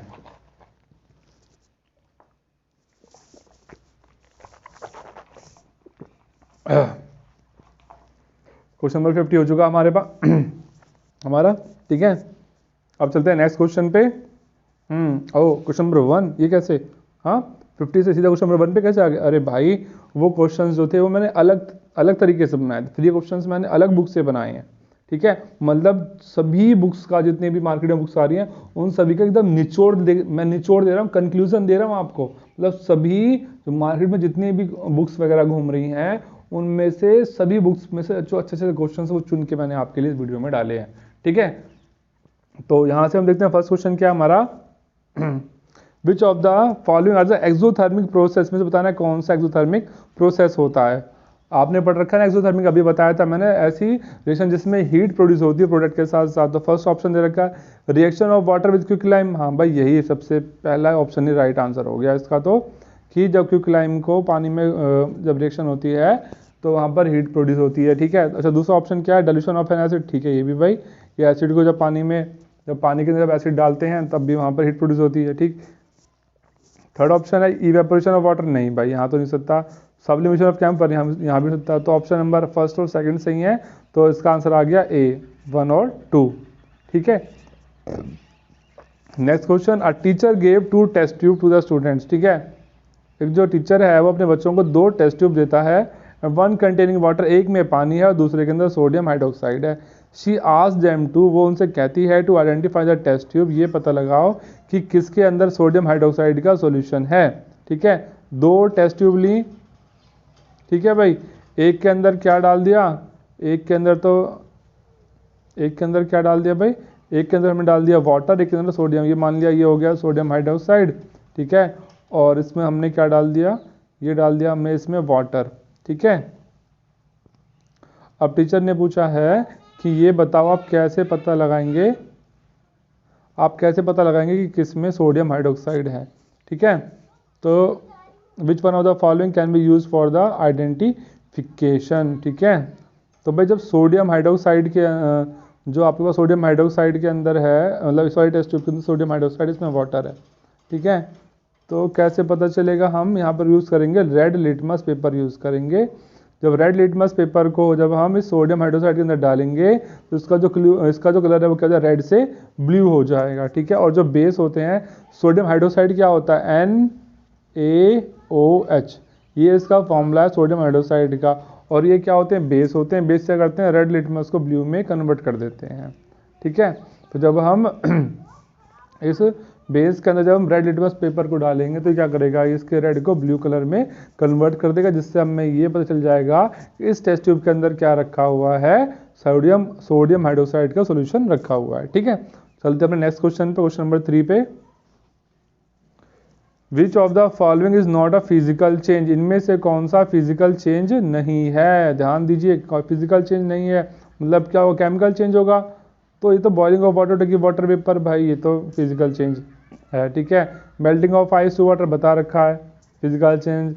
Dissolution of salt in water, नमक का पानी में घुलना, ये भी क्या फिजिकल चेंज। अच्छा, combustion of liquefied petroleum gas, yes, जब एलपीजी गैस को जलाते हैं तो वहाँ पर हीट पैदा होती है और ये क्या है, केमिकल चेंज है। तो option number D is the right answer. ठीक है, question number 4, the following reaction is an example, एक रिएक्शन दे रखी है यहाँ पर। ठीक है, ये पूछा गया है कैसी रिएक्शन है। ठीक है, मतलब डिस्प्लेसमेंट रिएक्शन है, कॉम्बिनेशन है, रिडॉक्स है, या फिर न्यूट्रलाइजेशन रिएक्शन है। ठीक है, तो फर्स्ट ऑप्शन है डिस्प्लेसमेंट है भाई, यहाँ पर डिस्प्लेसमेंट हो रहा है, क्यों हो रहा है, बिल्कुल हो रहा है। ठीक है, डिस्प्लेसमेंट तो यहाँ पर हो रहा है। ठीक है, किसका हो रहा है, देखिए NH3 + 5O2 gives us 4NO2 + 6H2O। तो यहाँ पर क्या हो रहा है, यहाँ से जो हाइड्रोजन है वो हट रही है यहाँ से। ठीक है, और यहाँ पर ऑक्सीजन आ रहा है। ठीक है, एक तो यहाँ पर ये डिस्प्लेसमेंट तो हो ही रहा है, इसके अलावा क्या हो रहा है, रिडॉक्स रिएक्शन भी, ध्यान से देखिए, रिडॉक्स रिएक्शन यहाँ पे ज़्यादा सूटेबल है। देखिए रिडॉक्स रिएक्शन भी यहाँ पे हो रही है। देखिए कैसे हो रही है, बताते हैं। देखिए ये लिखा 4NH3 + 5O2। अब इसका तो क्या हो रहा है, इसका तो यहाँ पर क्या हो गया, इसका तो हो गया रिडक्शन। ठीक है, और यहाँ से जो हाइड्रोजन निकला वो इस वाटर में जाके ऐड हो गया, यहाँ पर इसका क्या होगा, ऑक्सीडेशन हो गया। तो हमने क्या देखा, यहाँ पर रिडॉक्स रिएक्शन हो रही है। ठीक है, और साथ में क्या है, ये डिस्प्लेसमेंट रिएक्शन भी है। तो इससे दो ऑप्शन आगे, डिस्प्लेसमेंट और रिडॉक्स रिएक्शन। तो इसका आंसर आ जाएगा ऑप्शन नंबर सी, कि डिस्प्लेसमेंट रिएक्शन भी है और कौन सी रिएक्शन है, ये रिडॉक्स रिएक्शन भी है। ठीक है, नेक्स्ट क्वेश्चन है, which of the following is true for an unbalanced chemical equation, के लिए इनमें से कौन सी बात जो है वो सही होती है। तो देखते हैं भाई क्या है, number of atoms is equal on both sides. नहीं भाई, अगर ऐसा हो जाएगा फिर तो रिएक्शन कैसी बैलेंस हो जाएगी, अगर दोनों साइड में नंबर ऑफ एटम इक्वल होंगे फिर तो वो बैलेंस केमिकल इक्वेशन कहलाती है। तो फर्स्ट ऑप्शन तो गलत हो गया। D B option, number of atom is less on the left side of the equation, कि लेफ्ट साइड में जो नंबर ऑफ एटम है उससे हमारे पास नंबर ऑफ एटम कम है। ठीक है, हो सकता है ऐसा। Number of atom is more than the right side of the equation. ठीक है भाई, राइट साइड में जो मतलब हमारे पास जो नंबर ऑफ एटम है लेफ्ट में वो राइट वाले से ज़्यादा है, ये भी हो सकता है। ठीक है, तो क्या देख रहे हैं, बी भी सही है, सी भी सही है, तो ऑप्शन नंबर डी सही हो सकता है। ठीक है, मतलब जो अनबैलेंस्ड केमिकल इक्वेशन होती है उसमें नंबर ऑफ एटम दोनों साइड सेम नहीं होते, दोनों साइड कम या ज़्यादा होते हैं। तो ऑप्शन बी और सी क्या है, वो हमारी बात को, हमारी मतलब जो हम कह रहे हैं कि लेफ्ट में या राइट में नंबर ऑफ एटम्स हैं वो इक्वल नहीं होते, कम ज़्यादा होते हैं। तो वो बी और सी में लिखा हुआ है, इसलिए बी और सी इज द राइट आंसर। और डी में क्या लिख रखा है कि बी और सी, मतलब बोथ बी और सी क्या है वो आंसर आएंगे। तो ये क्वेश्चन नंबर 5 का आंसर आ गया डी, बी एंड सी। ठीक है, चलते हैं नेक्स्ट क्वेश्चन पे। Which option denotes the double displacement reaction. ठीक है, ये बताना इसमें से कौन सी डबल डिस्प्लेसमेंट रिएक्शन है। देखिए ध्यान से, ये वाली है बच्चों, ये वाली। ये क्या है, यहाँ तो चलो यहाँ तो सिंबल गलत आ गया, ये तो गलत है। ठीक है, ये तो रिएक्शन ही नहीं हो रही, क्योंकि यहाँ पर तो सिर्फ A + B + C, मतलब तीन एलिमेंट लिए तीनों प्लस हो रहे हैं, आगे गिव्स अस क्या प्रोडक्ट बन रहा है हमें पता ही नहीं है, तो ये तो हो ही नहीं सकता। ठीक है, नेक्स्ट में A + B = C, मतलब दो प्रोडक्ट, दो रिएक्टेंट कंबाइंड हो रहे हैं, एक प्रोडक्ट बना रहे हैं, तो ये तो कॉम्बिनेशन रिएक्शन हो गया। ठीक है, थर्ड ऑप्शन देखिए यहाँ पे क्या हो रहा है, डिस्प्लेसमेंट रिएक्शन हो रही है। AC + B, मतलब क्या किया, B ने C को डिस्प्लेस कर दिया, B ने C को डिस्प्लेस किया, यहाँ बच गया, बन गया AB और ये +C बन गए, तो डिस्प्लेसमेंट हो गई। पर पूछा क्या, डबल डिस्प्लेसमेंट। ठीक है, डबल डिस्प्लेसमेंट पूछा है इसने।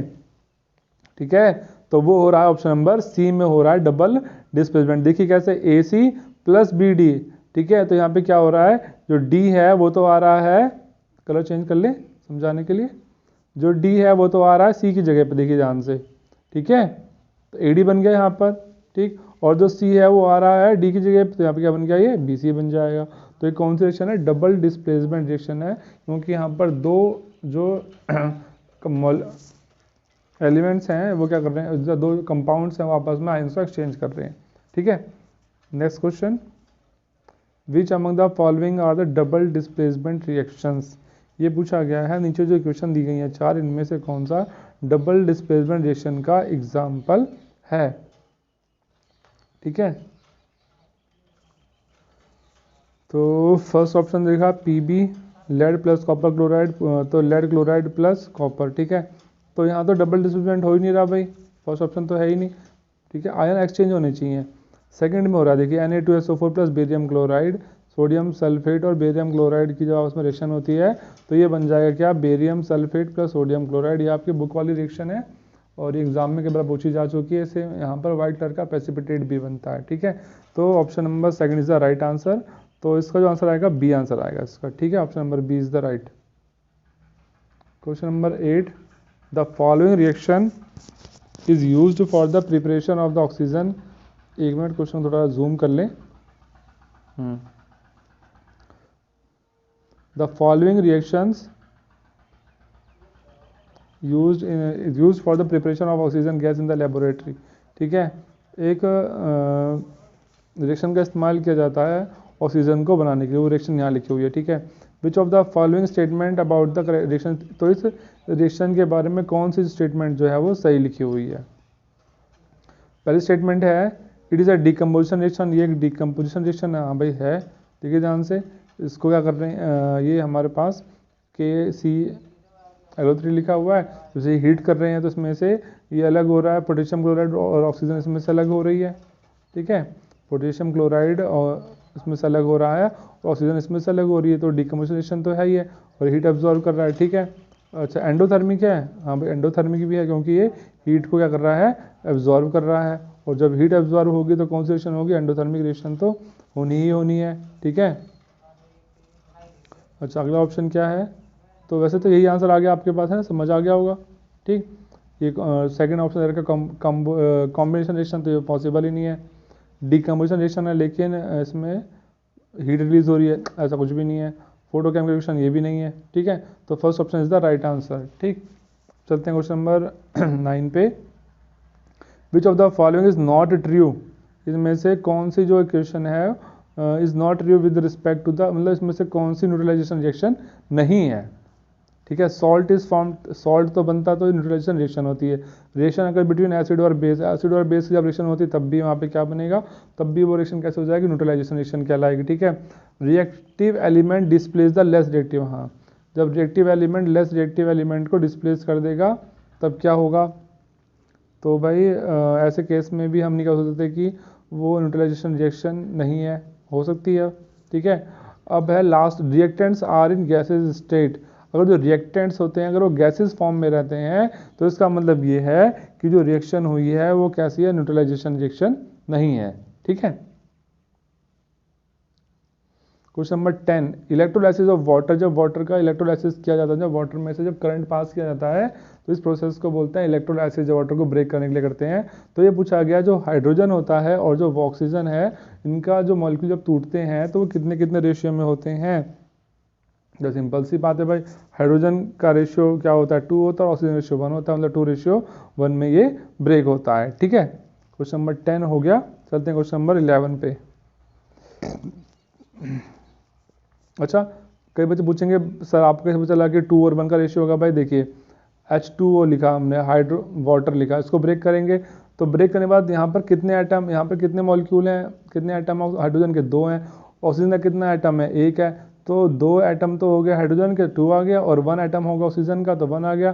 तो कितना रेशियो हुआ, 2:1 ही तो हुआ, तो भाई पूछा गया यहाँ पर, ठीक है, इसलिए मैंने बताया 2:1 आ जाएगा इसका आंसर। अब चलते हैं क्वेश्चन नंबर 11 पे। कंबस्शन रिएक्शंस आर ऑलवेज, जो कंबस्शन रिएक्शंस होती हैं ये कैसी होती हैं, एक्सोथर्मिक होती हैं, एंडोथर्मिक होती हैं, समटाइम्स एक्सोथर्मिक या ए और बी दोनों, एक्सोथर्मिक होती है, एंडोथर्मिक भी हो सकती हैं। भाई कंबस्शन रिएक्शन है मतलब जब किसी चीज़ को जलाते हैं तो वहाँ पर हीट प्रोड्यूस होनी ही होनी है, ठीक है। तो ये कौन सी रिएक्शन है, ये है एक्सोथर्मिक रिएक्शन। चलते हैं क्वेश्चन नंबर 12 पे। Barium chloride on heating with ammonium sulphate forms barium sulphate, ठीक है। And ammonium chloride which of the following correctly represent the type of reactions involved, ठीक है। इस क्वेश्चन थोड़ा जूम कर लेते हैं। ये पूछा गया है यहाँ पे कि जो बेरियम क्लोराइड है जब इसकी रिएक्शन करवाई जाएगी अमोनियम सल्फेट के साथ तो क्या बनेगा, बेरियम सल्फेट बनाएगा और अमोनियम क्लोराइड बनाएगा। तो बताइए कौन सी रिएक्शन है। ठीक है, हमें बताना है ये जो नीचे टाइप दे रखे हैं ना रिएक्शंस के, डिस्प्लेसमेंट रिएक्शन है या प्रेसिपिटेशन रिएक्शन है, कॉम्बिनेशन है या डबल डिस्प्लेसमेंट है।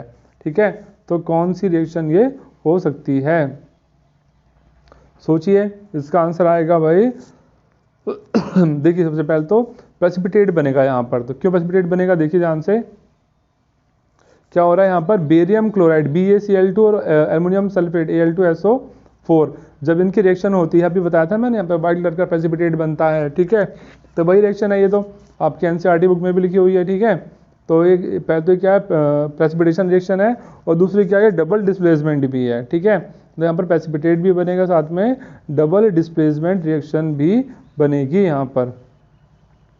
तो क्वेश्चन नंबर 12 का आंसर क्या हो जाएगा, इसका आंसर हो जाएगा डी, ये वाला सेकंड एंड फोर्थ। ठीक है, अब चलते हैं क्वेश्चन नंबर 13 पे। Which one of the following process involves chemical reactions, इनमें से किसके अंदर केमिकल रिएक्शंस इन्वॉल्व होगी, बताया था ना, जिसमें परमानेंट चेंज होगा। जो रिएक्शंस, जो चीज़ें इरिवर्सिबल होती हैं, जैसे कि दही से दूध से दही बन गया, तो क्या है ये इरिवर्सिबल है, अब वापस दूध से तो दही नहीं मिल सकता, दही से तो दूध नहीं बन सकता ना, तो इस टाइप का परमानेंट चेंज है, इसको बोलेंगे केमिकल चेंजेस। ठीक है, तो ये बताना है यहाँ पर कौन सा केमिकल चेंज है। Storing of gas under high pressure, गलत, ये भी नहीं है। लिक्विफिकेशन ऑफ एयर, नहीं। ठीक है, इसका ऑप्शन हमें पता है, ये क्वेश्चन पहले कर चुके हैं, इस टाइप का है ना, heating copper wire in the presence of air. ठीक है, चलते क्वेश्चन नेक्स्ट क्वेश्चन पे चलते हैं। नेक्स्ट है हमारा, in the double displacement reaction between aqueous potassium iodide and aqueous lead nitrate, a yellow precipitate of lead iodide is formed while performing the activity। अच्छा, अगर इस एक्टिविटी को करें और हमारे पास लेड नाइट्रेट ना हो, तो इस जगह पे हम कौन सा मटेरियल इसमें से इस्तेमाल करेंगे, तो ये हमें पता, लेड एसीटेट। बेटा बहुत ही इंपॉर्टेंट क्वेश्चन है ये वाला, बहुत ही इंपॉर्टेंट, ये आपको याद कर लेना है कि लेड नाइट्रेट की जगह पर हम वहाँ पर क्या यूज़ करते हैं, लेड एसीटेट यूज़ करते हैं। ठीक है, चलते हैं नेक्स्ट क्वेश्चन पे। क्वेश्चन नंबर 15 है, in which of the following chemical equations the abbreviations are used to represent the correct states. अच्छा, यहाँ भी बताना है, ये लिखा हुआ है ना वाटर, और ये ऑक्सीजन सॉरी हाइड्रोजन लिखा हुआ है, और हाइड्रोजन पता है कौन सी स्टेट में गैसेस फॉर्म में, यहाँ पे एल लिखा हुआ है, तो ये रिएक्शन तो गलत हो गई। यहाँ पे हाइड्रोजन लिखा है, मतलब हाइड्रोजन जो गैस की फॉर्म में, ठीक है, लेकिन ऑक्सीजन दे दिया लिक्विड की फॉर्म में, ये भी गलत है। तो सी ऑप्शन सर सही है, राइट आंसर है, क्योंकि यहाँ पर हाइड्रोजन भी गैस की फॉर्म में, ऑक्सीजन भी गैस की फॉर्म में, और वाटर किस में बनेगा, वो लिक्विड फॉर्म में बनेगा। ठीक है, आई होप ये क्वेश्चन कर चुके हैं हमें ना, कई बार बेटा क्या ना सभी बुक्स में से क्वेश्चन बनाए तो कुछ क्वेश्चन रिपीट हो रहे हैं। ठीक है, ठीक, तो चलते हैं अगले आगे। अब ये जो क्वेश्चन थोड़ा अलग टाइप के हैं, यहाँ पर क्या दिया गया, मैच द कॉलम दिया गया है। ठीक है, आपको यहाँ पर मैचिंग करनी है। ठीक है, इस टाइप के क्वेश्चन पूछे जा सकते हैं एग्जाम में। क्या लिखा हुआ है, क्वेश्चन है, for the given reaction match column 1 column 2। ठीक है, एक रिएक्शन दे रखी है यहाँ पर Fe2O3 X, कोई एलिमेंट है यहाँ पर, उसका नाम नहीं दिया हुआ। ठीक है, CO gives Y FeO plus XCO2, तो बताना है, हमने मैच द कॉलम करना है इसके बेस पे। ठीक है, रिएक्शन ऊपर हमने देख ली। ठीक है, तो ऑक्सीडाइजिंग एजेंट क्या है यहाँ पर, भाई देखिए ध्यान से, ऑक्सीडाइजिंग एजेंट क्या है यहाँ पर, मतलब ऑक्सीडाइजिंग एजेंट कौन काम कर रहा है ऑक्सीडाइजिंग एजेंट का, यहाँ पर देखिए इसके अंदर ये क्या लिखा हुआ, ये लिखा हुआ था हमारे पास CO लिखा हुआ है। ठीक है, एक मिनट ध्यान से देखिए, ये पहले से क्या लिखा हुआ था, CO लिखा हुआ था, अब इसके अंदर ऑक्सीजन ऐड हो रही है। देखिए यहाँ से CO से क्या बन गया, ये CO2 बन गया, मतलब ऑक्सीजन के यहाँ पर 2 एटम आ गए। तो एक ही एटम था, अब कितने एटम हो गए, ये 2 एटम हो गए। कलर चेंज कर लेते हैं समझाने के लिए, पहले यहाँ पे 1 एटम था, अब कितने हो गए, 2। यहाँ पर 1 एटम था, अभी कितने, 2 हो गए। मतलब क्या हुआ, इसका कार्बन मोनोऑक्साइड का क्या हुआ, यहाँ पर ऑक्सीडेशन हुआ। अब वो किया किसने, इसने किया Fe2O3 ने, इसकी वजह से इसके अंदर ऑक्सीजन ऐड हुआ। तो Fe2O3 क्या ऑक्सीडाइजिंग एजेंट है, इसलिए जो फर्स्ट का आंसर है वो तो ये आ गया A, मतलब A का आंसर क्या आ गया, ये वाला आ गया Fe2O3। ठीक है, सेकेंड है रिड्यूसिंग एजेंट कौन है भाई, रिड्यूसिंग एजेंट कौन है इसका, तो रिड्यूसिंग एजेंट मतलब CO क्या कर रहा है, वो Fe2O3 में से ऑक्सीजन को हटाने का काम कर रहा है, तो ये आ जाएगा इसका रिड्यूसिंग एजेंट मतलब B। ठीक है, फिर X की वैल्यू क्या होगी, X आएगा आपके पास, ये आ जाएगा कितना, X की वैल्यू क्या होगी भाई, X कितना होगा, तो जब इस रिएक्शन को बैलेंस करेंगे तो x कितना आ जाएगा 3 आ जाएगा और y कितना आ जाएगा, यह आ जाएगा 2। ठीक है, आगे बात समझ में। इस रिएक्शन को जब बैलेंस करेंगे तो x की वैल्यू तो आ जाएगी 3, y की वैल्यू कितनी आ जाएगी 2 आ जाएगी। चलते हैं नेक्स्ट क्वेश्चन पे। नेक्स्ट भी आपके पास ऐसी क्वेश्चन है। ठीक है, नेक्स्ट क्वेश्चन भी आपके पास ऐसा ही है। यहाँ भी मैच द फॉलोइंग करना है। कार्बन प्लस ऑक्सीजन क्या बनाएगा, कार्बन डाइऑक्साइड। तो कौन सी रिएक्शन है भाई, ये तो हो गई कॉम्बिनेशन। ठीक है, नेक्स्ट कलर ले लिया। दूसरा है सिल्वर ब्रोमाइड को जब लाइट में रखेंगे इसमें से सिल्वर और जो ब्रोमीन अलग हो जाएगा, ये है डीकम्पोजिशन रिएक्शन है। ठीक है भाई। नेक्स्ट आएगा zinc plus copper sulphate ZnSO4 plus copper बन जाएगा। ये कौन सी है ये है भाई डिस्प्लेसमेंट रिएक्शन, है ना। पढ़ रखी अब सबने ये रिएक्शंस। ठीक है, और लास्ट है CH3CH2 मतलब इथेनॉल दे रखा है। ठीक है, इसमें से तो ये बन रहा है, तो ये कौन सा रिएक्शन है, ये तो भाई आगे आपके पास क्या ऑक्सीडेशन रिएक्शन ही आएगा। ठीक है, तो सामने दे रखा है ये। ठीक है, तो आई होप समझ में आ गए होंगे रिएक्शंस ये। ठीक है, चलते हैं नेक्स्ट क्वेश्चन पे। नेक्स्ट भी आपका मैचिंग वाला ही क्वेश्चन है। हम कुछ सिंबल्स दिए गए, ये पूछा गया इस सिंबल का मतलब क्या होता है। एरो का मतलब क्या होता है, एरो का मतलब होता है गिव्स अस। ठीक है, एरो मतलब होता है गिव्स अस, तो इसका आंसर यील्ड्स या फिर गिव्स, तो ये ऑप्शन आ जाएगा। ठीक है, और जी मतलब होता है गैसेज। ठीक है, या फिर लिबरेशन ऑफ गैस बोल सकते हैं, यहाँ पे ये आ गया। डेल्टा मतलब होता है हीट, ट्रायंगल का साइन डेल्टा से मतलब हीट, एक्यू का मतलब होता है एक्वस। ठीक है, तो ये हो गया आपका match the following. Next question next भी मैच द फॉलोइंग है। कॉलम 1 और कॉलम 2 को मैच करना है हमने आपस में, तो कॉम्बिनेशन रिएक्शन है, इसको मैच करना है। तो कॉम्बिनेशन रिएक्शन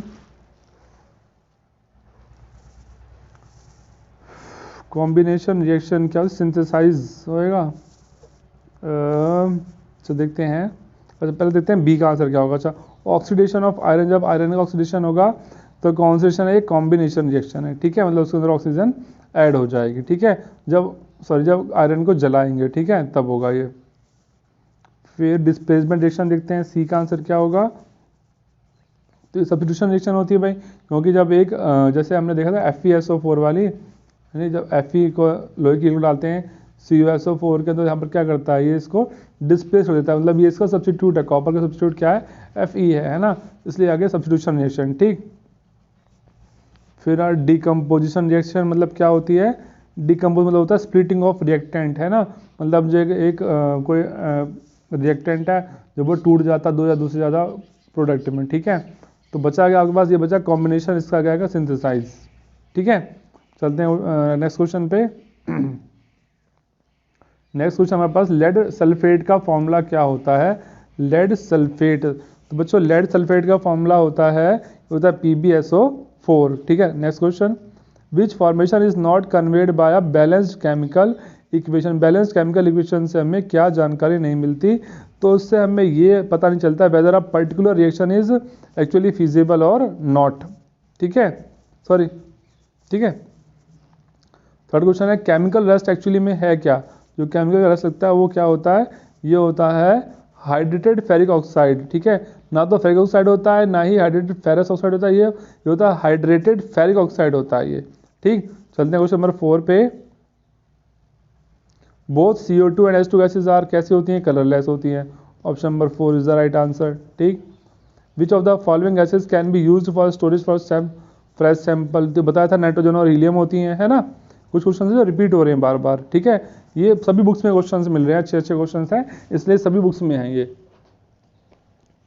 नेक्स्ट क्वेश्चन देखते हैं, द इलेक्ट्रोलाइटिक डिकम्पोजिशन, वाटर का जब डिकम्पोजिशन होगा तो वहाँ पर हाइड्रोजन और ऑक्सीजन का रेशियो क्या होता है, बताया था 2 रेशियो कितना होता है इसका, 2:1 होता है ना। बी आ गया। In the decomposition of lead nitrate to the lead oxide, nitrogen dioxide and oxygen gas. तो ये बताना है इसका नाइट्रोजन डाइऑक्साइड का कोएफिशिएंट क्या होगा। तो भाई रिएक्शन याद होगी जब पता चलेगा सीधा 4, वरना जब रिएक्शन याद नहीं होगी तो फिर लिखोगे कैसे रिएक्शन। ठीक है, रिएक्शन याद होनी चाहिए हर चैप्टर की। इसका आंसर आ जाएगा 4। फैटी फूड बिकम्स रैंसिड, भाई क्यों जाता है fatty food rancid, due to the process of, कौन सी प्रोसेस कहते हैं उसको इसका आंसर आएगा ऑक्सीडेशन की वजह से। जब फैटी फूड्स ऑक्सीजन के कांटेक्ट में आते हैं तो वो क्या होता है, रैंसिड हो जाते हैं। ठीक है, नेक्स्ट क्वेश्चन देखते हैं। We store silver chloride in a dark coloured bottle. Silver chloride को डार्क कलर्ड बॉटल में रखते हैं, क्यों? ताकि वो सनलाइट के से बच सके और उसका डिकम्पोजिशन ना हो। तो option number C is the right answer. Silver articles turns black, है ना, सिल्वर आर्टिकल्स ब्लैक हो जाते हैं जब वो कुछ समय के लिए जब वो एयर के कांटेक्ट में आते हैं। ठीक है, तो ऐसा क्यों होता है? वहाँ पर क्या बनता है? सिल्वर सल्फाइड बन जाता है। ठीक है, Ag2S बनता है, जिसकी वजह से उस पर ब्लैक कलर का जंग लगना चालू हो जाता है। ठीक है, ये बुक बेटा मैं फटाफट करवा दूँ कि क्वेश्चन है जो हम पहले कर चुके हैं। ठीक है, रिपीट हो रहे हैं फिर से। अच्छा, when crystal of lead nitrate is are heated, जब लेड नाइट्रेट क्रिस्टल को हीट किया जाता है तो क्या बच जाता है टेस्ट ट्यूब के अंदर? देखा ये क्वेश्चंस मतलब 4-5 बुकों में देखा मैंने क्वेश्चंस ये। ठीक है, इसलिए क्वेश्चन बार बार रिपीट हो गया है मुझसे। कई क्वेश्चन बेटा रिपीट हो रहे हैं इसमें देख रहे हैं आप, उनका रीजन ये हो कि वो सभी बुक्स के अंदर वो क्वेश्चन दिया हुआ है। कुछ क्वेश्चन बहुत इंपॉर्टेंट है ये। ठीक है, इसका आंसर आएगा a brown residue is left. ठीक है, question number 12, dilute hydrochloric acid is added to the granular zinc taken in test tube, the following observations are recorded. ठीक है, इसमें बताना है कौन सी जो ऑब्जर्वेशन है वो एकदम सही है। बताया था भाई जब जिंक के, भाई एक मान लिया हमने टेस्ट ट्यूब ले ली, चलो इसके अंदर हमने क्या डाल दिया? हाँ, एसिड डाल दिया। इसके अंदर हमने क्या डाल दिया? जिंक के छोटे छोटे टुकड़े डाल दिए ऐसे ऐसे। ठीक है, तो क्या होता है? तो हम क्या देखेंगे, यहाँ से गैस निकलती है। और वो गैस कैसी होती है? ना तो उसमें ऑर्डर, ना तो उसमें कोई स्मेल होती है, ना ही उस गैस के पास कोई कलर होता है। ठीक है, तो option number D is the right answer and colourless and odourless gas is evolve. ठीक है, question number 13, when carbon dioxide is pass through lime water, जब कार्बन डाइऑक्साइड को लाइम वाटर में से पास करते हैं तो वहाँ पर क्या बनता है? तो वहाँ पर जो लाइम वाटर है वो मिल्की हो जाता है, काफ़ी ज़्यादा दूधिया हो जाता है। Question number 14, when a magnesium ribbon is burnt in, जब मैग्नीशियम रिबन को हवा में जलाया जाता है तो क्या होता है? वहाँ पर जो ऐश बनती है वो किस कलर की होती है? वो होती है व्हाइट कलर की। ठीक है, question number 15, in which of the following heat energy will be evolve, इनमें से किसमें हीट एनर्जी इवॉल्व होती है, मतलब पैदा होती है? तो भाई इलेक्ट्रोलिसिस ऑफ वाटर, यहाँ पर तो हीट एनर्जी काम ही नहीं है, इसमें भी काम नहीं है। इसमें होता है बर्निंग ऑफ एलपीजी, जब एलपीजी गैस जलाते हैं तो हीट एनर्जी वहाँ पर पैदा होती है। ठीक है, तो option number C is the right answer. Number 16, rancidity can be prevented by, rancidity को हम रोक सकते हैं, कैसे रोक सकते हैं? बाय एडिंग एंटीऑक्सीडेंट का यूज़ करके। ठीक है, question number 17, the reaction of H2 gas with hydrogen gas to form water, जब हाइड्रोजन गैस और ऑक्सीजन गैस कंबाइंड होकर वाटर बनाते हैं, कौन सी रिएक्शन है? ये होती है कॉम्बिनेशन रिएक्शन। ठीक है, क्वेश्चन नंबर 18 देखते हैं, the reaction in which two compound exchange their ions, ऐसी रिएक्शन जिसमें दो कंपाउंड आयंस को एक्सचेंज करते हैं उसको बोलते हैं डबल डिफ्यूजन रिएक्शन। कितनी आसान से क्वेश्चन हैं। ठीक है, सिर्फ प्रैक्टिस से आएंगे आपको बेटा। ऑन इमर्जिंग, भाई आयरन नेल को, जब लोहे को, आयरन नेल को जब हम कॉपर सल्फेट के सॉल्यूशन में डालेंगे तो क्या होता है? तो हम क्या देखते हैं, जो सॉल्यूशन का जो कलर होता है वो चेंज हो जाता है। ठीक है, the solution of the colour changes to green.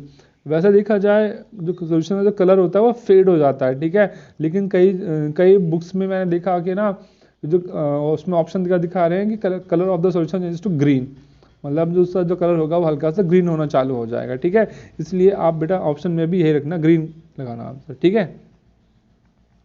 Question number 20 है कि an element X exposure to moist, एक एलिमेंट है उसको हम हवा में रखते हैं तो वो रेडिश ब्राउन हो जाता है और एक नया कंपाउंड वाई बनाता है। एक्स और वाई बताइए क्या? भाई इसका आंसर क्या है? फर्स्ट वाला ऑप्शन ही है, लोहे को अगर हवा में रखेंगे तो वो फेरिक ऑक्साइड बना देगा Fe2O3। ठीक है, option number is the right answer.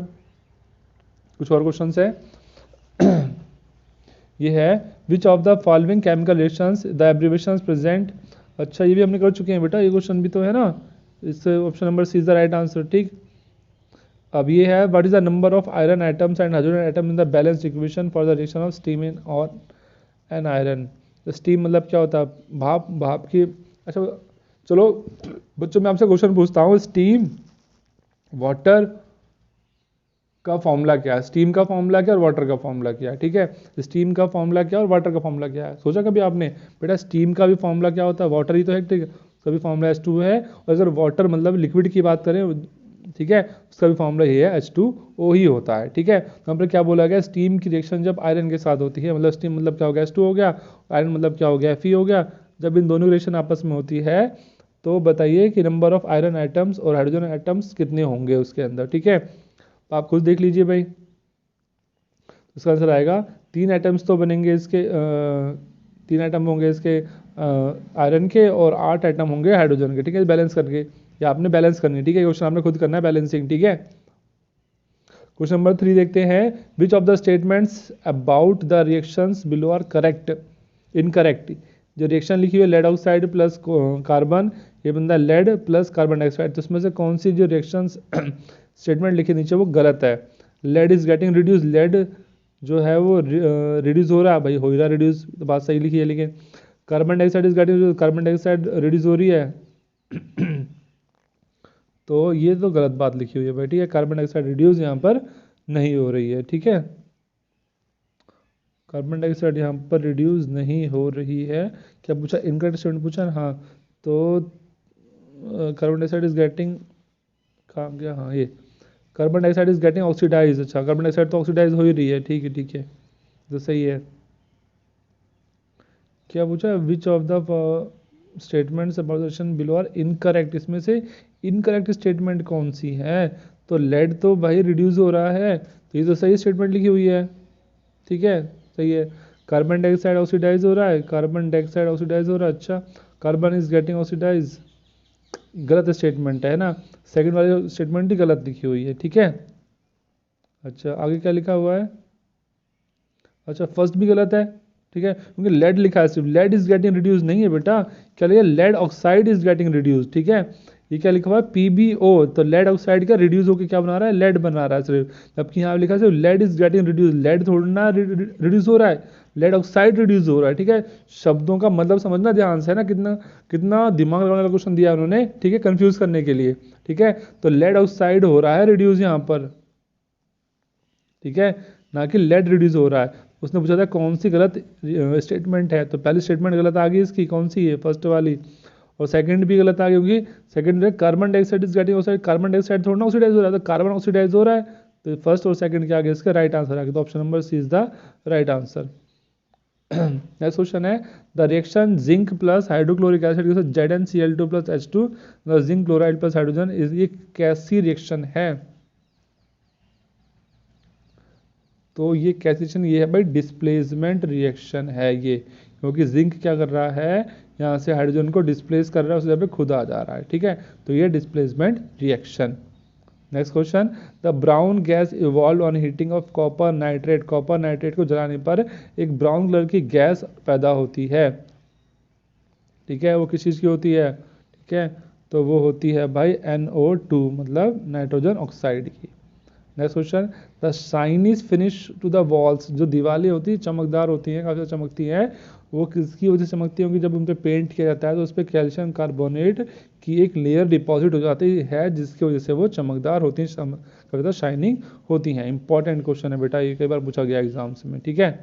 Next question, the given reaction indicates, यहाँ जो रिएक्शन दे रखी है इंडिकेट करता है copper plus silver nitrate, copper nitrate plus silver, ठीक है, तो ये रिएक्शन हो रही है, तो यहाँ पर ये बताया गया है copper is more reactive than silver, copper क्या है वो सिल्वर से ज़्यादा रिएक्टिव है, भाई वो तो है ही है, जब कॉपर क्या कर रहा है वो सिल्वर को डिस्प्लेस कर रहा है, यहाँ से हटा रहा है, इसका मतलब क्या कॉपर क्या है वो सिल्वर से ज़्यादा रिएक्टिव है। नेक्स्ट क्वेश्चन देखते हैं, और लास्ट क्वेश्चन है ये, iron displaces copper from its salt iron solution, iron क्या करता है कॉपर को उसके सॉल्ट सॉल्यूशन में से डिस्प्लेस कर देता है, क्योंकि आयरन क्या है वो कॉपर से ज़्यादा शक्तिशाली है, iron is more reactive than copper, तो 10th का आंसर आ गया ऑप्शन नंबर सी, ठीक है बच्चों।